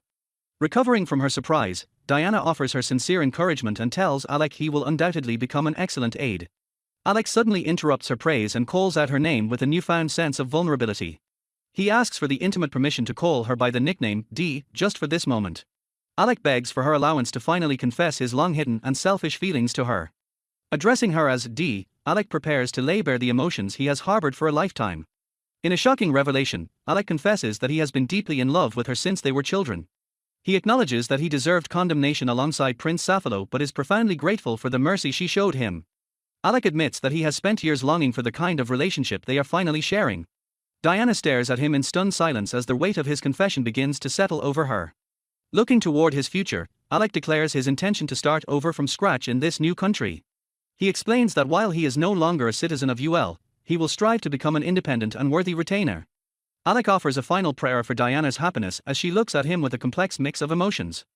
Alec thanks her for listening and turns to take his leave, prompting Diana to call out to him in desperation. Diana acknowledges Alec's response with a soft sigh as they conclude their formal conversation. Alec apologizes to Diana and explains that he must immediately return to the castle to resume his duties. Diana watches him leave while wondering why his formal way of addressing her suddenly feels so uncharacteristically distant. Back at the castle, Prince Lambert greets Alec and commends him for his dedicated hard work throughout the day. A flashback reveals Alec's incredible efficiency as he completes a full day's workload at Lambert's desk in only a few hours. Lambert expresses satisfaction with Alec's organized documents and notes they are accurate enough to require no corrections. The prince asks Alec if Prince Safalo used to force all of his official royal duties onto him in the past. Lambert confirms his suspicion that Safalo is a busy person who likely neglected his own paperwork. He observes that Alec even perfectly handled the important documents he had secretly slipped into the pile without delay. Lambert asks Alec directly if covering for Safalo's duties while assisting Lady Diana was his primary job. Despite Alec's silence, Lambert finds his steadfast loyalty to a master who abandoned him to be worthy of trust. Lambert looks at Alec and declares how pleased he is to finally have such an excellent man by his side. He acknowledges that Alec's hidden identity caused trouble but emphasizes that he fully understands Alec's excellence. Stunned by the prince's recognition, Alec offers a brief acknowledgement as he processes the high praise. Alec bows and tells Lambert that the honor of being given such an opportunity is entirely his. Lambert stands tall and vows to make full use of Alec's exceptional abilities within the royal administration. With a sharp gaze, the prince encourages Alec to likewise make full use of his royal influence and authority. The scene transitions to a market where Romilda and Diana admire a beautiful display of ornate glass bottles. Romilda mentions that the craftsman would be thrilled to know Diana finds the glass bottles so beautiful. Delighted by the outing, Romilda expresses her joy at being able to guide Diana around town on their holiday. Diana reassures her friend that the excursion is a pleasant and ordinary outing that she is genuinely enjoying. Romilda proudly boasts about her eye for quality goods as the daughter of the trading company managing the area. Diana reflects on her current peace compared to the stormy days immediately following her initial enrollment. She notes that the scheming trio and their corrupt teacher have vanished, finally allowing her to enjoy peaceful days. Prince Lambert approaches Diana during a school day and asks if she would like to join him for lunch. Diana reflects on how Lambert occasionally invites her to lunch as the academy begins to recognize them as friends. Lady Eleonora remains her usual cheerful self as she sometimes joins Diana and the prince for their shared meals. Despite the growing social circle, Diana cannot help but notice that Alec is never present during these social gatherings. When questioned about Alec's whereabouts, Lambert explains that Alec is diligently studying to learn more about the country. Lambert expresses concern that Alec never takes time to rest and promises Diana he will remind him not to overdo it. Prince Friedrich thanks Lambert for his support while acknowledging that Alex's choice to join the palace was entirely his own. Friedrich reflects on Alex's extensive experience as a regent, noting that his sudden appointment may stir jealousy among the other courtiers. Sipping her tea, Diana finds it strange that the prince values Alex so highly despite the fierce rivalry between the two men.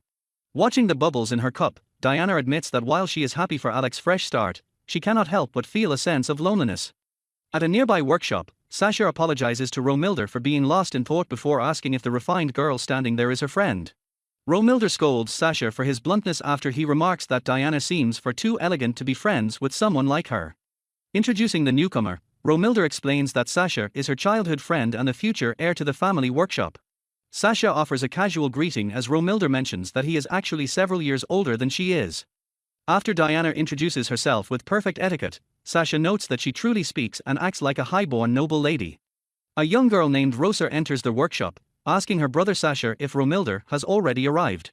Stunned by the unexpected guest, Rosa immediately recognizes Diana Volter as the girl who helped her in the past. Romilda surprises Diana by revealing that this is Rosa's family home, finally connecting the two girls through their mutual friend. Romilda admits she wanted them to meet here because Diana and Rosa rarely have the chance to speak at the academy. Flustered by the sudden reunion, Rosa is encouraged by her friends to compose herself and stand up straight in front of their guest. Taking a deep breath, Rosa formally thanks Diana for the selfless assistance she provided during their previous encounter. Diana modestly downplays her own actions while asking if Rosa has been faring well since the incident. Rosa explains that she was determined to thank her properly because they were forced to part ways so abruptly the last time they met. Romilda winks as she teases her brother about forcing his way into the room while noting the earlier commotion allowed them all to talk.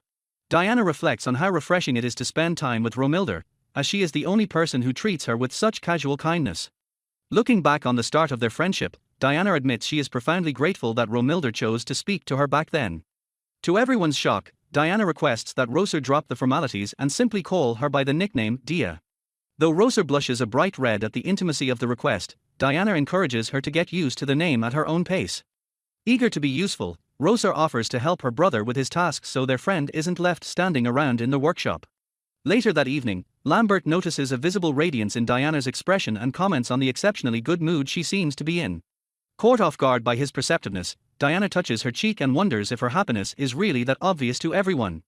Lambert offers a warm smile, expressing his genuine relief and joy that she has finally managed to make a true friend. Realizing her attendant has seen right through her, Diana playfully asks him if her feelings were really that easy to read.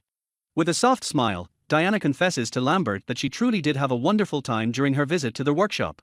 Lambert jokingly admits he is almost jealous, noting that she looks even happier now than she did during their own outings together. Softening his gaze, Lambert tells Diana that she seems much more like her natural, comfortable self when she is this happy.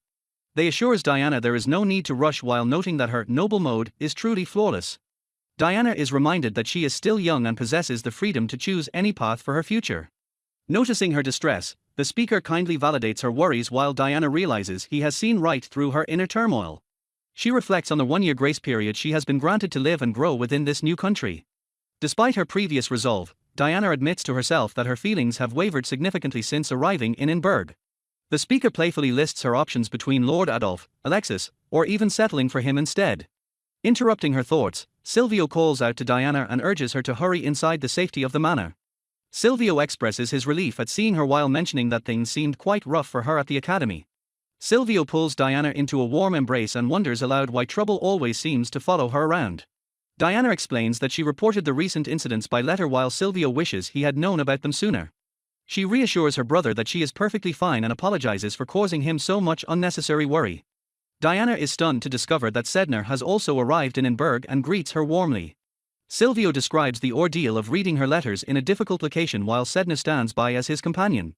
Silvio suspects Sedna was busy collecting intelligence on Edinburgh while she retorts that her efforts weren't nearly as extreme as his own. Diana cordially invites Sedna to join them for tea in the room to catch up on recent events. The group makes their way through the manor grounds together under the afternoon sun. Quive observes the group from a distance and notes the suspicious atmosphere surrounding the new arrivals. Quive asks Diana for her opinion on the pairing of Silvio and Sedna after surprising her with his sudden presence. He remarks that Silvio and Sedna would be an insanely dangerous duo if they ever decided to team up against someone. Quive expresses genuine pity for anyone unfortunate enough to find themselves caught in the schemes of those two. He then teases Diana about her private encounters, including Lambert's date invitation and Alex's romantic confession. Shocked by his extensive knowledge, Diana is reminded that Clive is a master information broker who sees everything. Diana panics at the thought of her brother Silvio finding out about her romantic complications. She desperately begs Clive to keep her secrets while lamenting how embarrassing it would be if the truth came out. A banished girl in a hood rages against her fate while questioning why she is being cast out. She screams that she was supposed to be a princess and the destined heroine of this world. The girl recalls the moment she woke from a plague fever and realized she had been reincarnated as the story's protagonist. She believed her new life was a guaranteed victory given her status as a super cute heroine. Having already cleared every romantic route in the game, she expected a happy future as the queen. She furiously blames Diana for ruining her perfect ending and destroying everything she worked for. The prisoner in the dungeon cell curses Diana for failing to trigger the expected plot events. Shrieking in despair, the girl refuses to accept her banishment while placing all the blame on Diana. A hooded man enters the cell to mock the girl's wretched appearance and her failure to keep the prince. The girl demands to know who he is, but he merely laughs at her futile attempt to maintain her pride. He explains that her current predicament is only a brief deviation from the inevitable conclusion of her story. With a cruel smirk, he informs the trembling girl that she is still destined for the brothel. The realization of her grim fate causes the girl to recoil in horror as she realizes her life is over. Addressing her mockingly as princess, the man tells her it is time to move on and find new men to flatter. A terrifying scream rings out through the night as the girl is taken away from the dungeon forever. Safely back in her manor, Diana feels a sudden and ominous chill as if someone was watching her. Diana sighs in exhaustion as she remembers the intense questioning she received from her brother earlier. In a flashback, Diana's brother Silvio ponders the growing influence of Alexis and Lord Lambert in her social circle. Silvio chuckles to himself, impressed that these brilliant men have such a keen eye for his sister's worth. Sedna remarks that with such powerful men guarding her, no unwanted pests will ever be able to bother Diana again. Silvio recalls how hard those two worked for their owner, causing Diana to blush in embarrassment. Diana quickly changes the subject to Silvio's own engagement now that he has officially inherited the marquisate. Silvio looks directly at Sedna and claims that having her by his side makes him perfectly content. Sedna warns him that such words will give people the wrong idea, leaving Diana completely speechless. Silvio laughs at the accusation while Sedna complains that he only uses her as a shield to ward off suitors.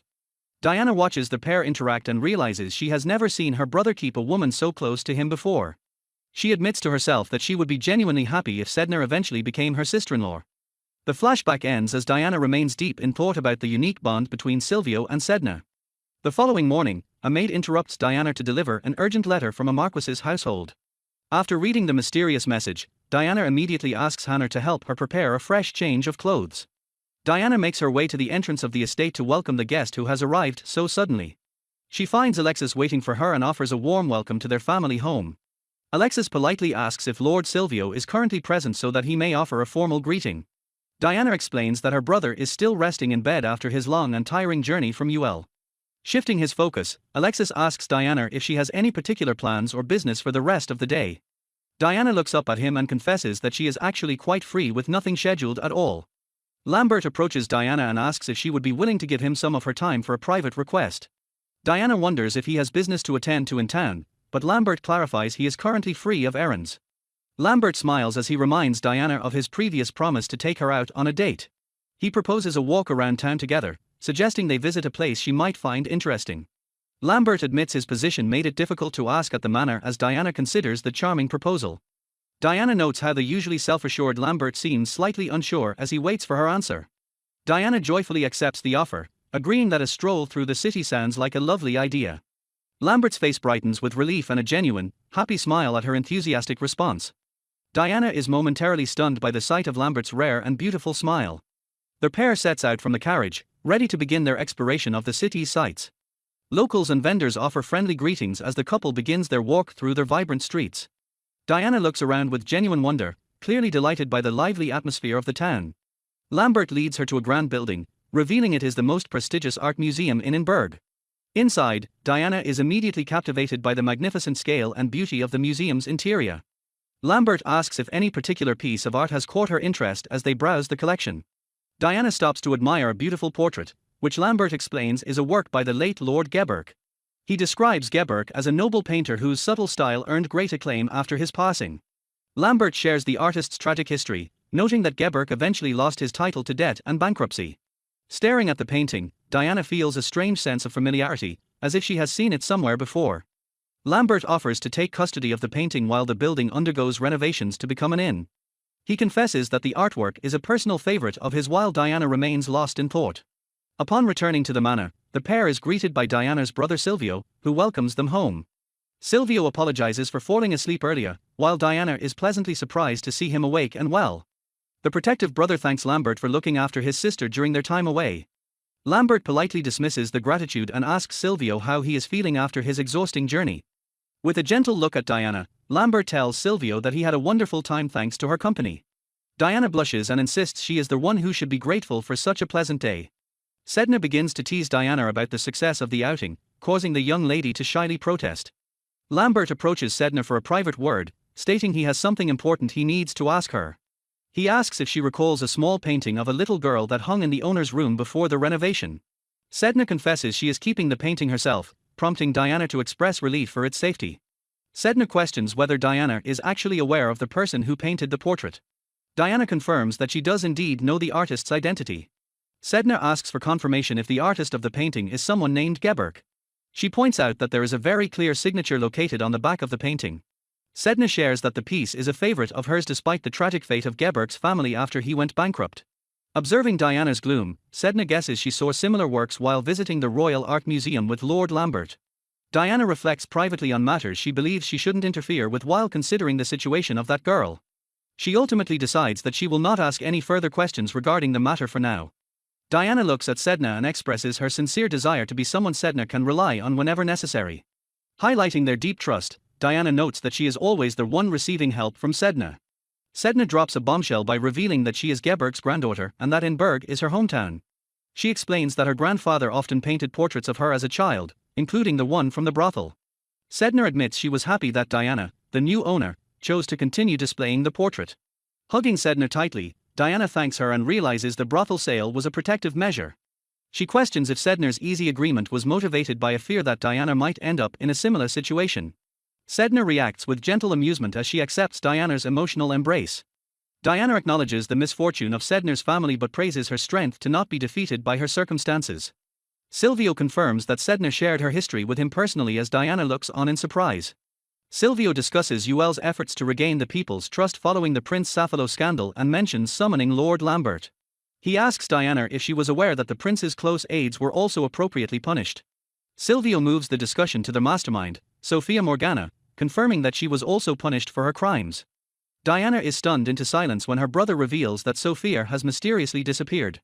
Silvio verifies the certainty of the report, noting it came from the soldiers who were transferring her.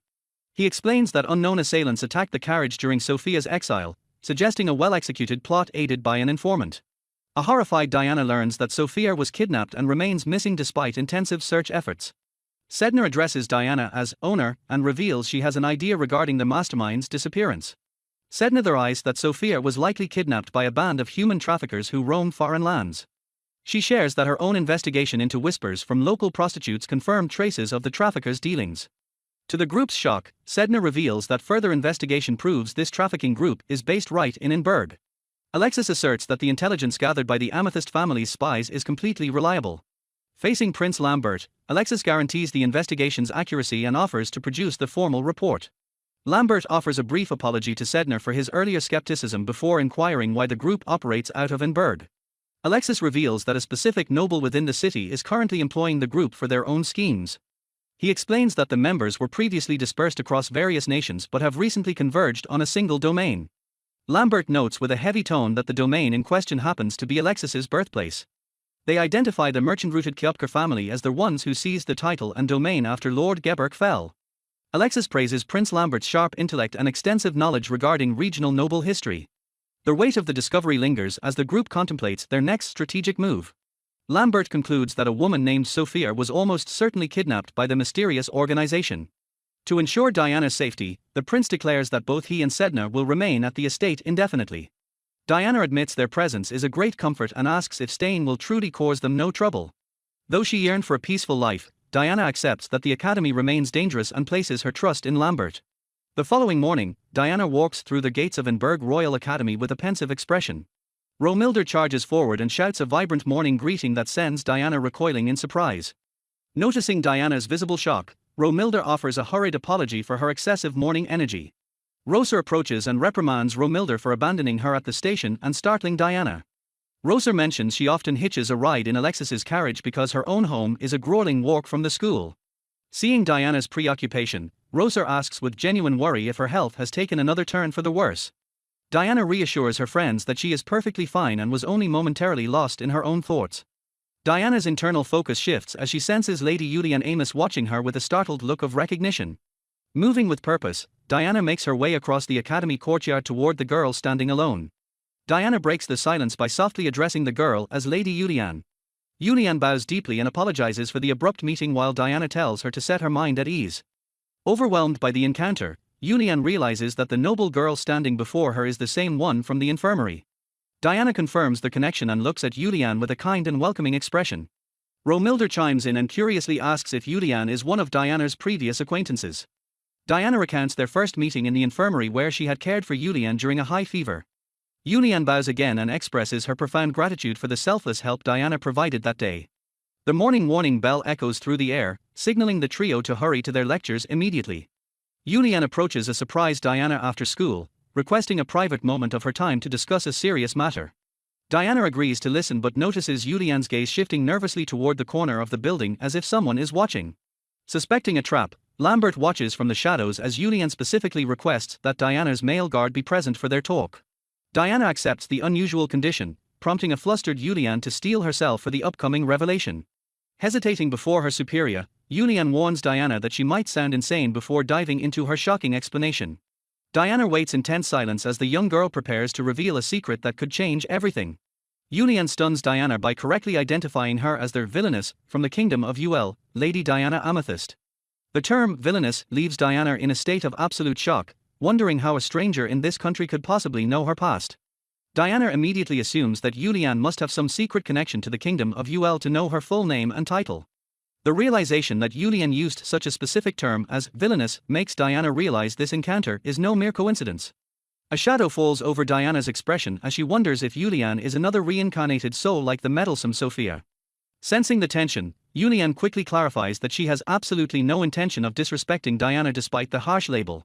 Struggling to find the right words, Julian reveals the reality that their entire world is actually the setting of an autumn game. Diana observes the girl's frantic behavior, noting that Julian doesn't seem to be lying about possessing memories of a past life.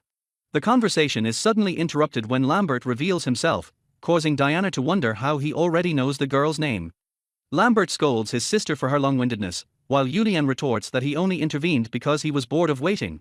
Diana is left completely speechless upon discovering that her stoic guard Lambert actually has a younger sister. Connecting the dots, Diana realizes that Lambert must have been born into the noble house of Earl Amos before his exile. Lambert confirms his lineage but explains that he discarded his family name the very moment he left his childhood home. Diana finally understands why Lambert was so knowledgeable during their city walk, realizing he was born and raised right here in Inberg. Lambert admits that Julian's talk about villainesses finally made sense once he saw her speaking with Diana. He confesses that he was initially evasive about his personal history because he hesitated to discuss his fall from noble status. Diana graciously forgives the deception, acknowledging that Lambert had his own complicated family circumstances to handle. Overwhelmed with relief, Lambert expresses his profound gratitude to Diana for providing the opportunity to reunite with his sister. Diana is genuinely touched by the siblings' reunion, expressing her own joy at seeing the two finally back together. Julian's eyes sparkle with excitement as she exclaims that the real Lady Diana possesses a completely different level of beauty. The girl explains that she never imagined the villainess of the original story would appear in the game's official sequel. Julian points a finger at a shocked Diana and demands to know if she is also a reincarnated person from another world. Recalling the day at the infirmary, Julian reveals she knew the person Lambert was serving could only be the legendary Lady Diana. Julian enthusiastically explains that the Inberg arc takes place after the original story and is a plot swirling with conspiracies. Diana gazes intently and questions if the heroine of the upcoming sequel could truly be Miss Rosa. She confirms with a soft smile that the girl in question is indeed the same Miss Rosa she has encountered. Reflecting on the school's atmosphere, Diana realizes Rosa's bullying wasn't mere misfortune but an orchestrated game event.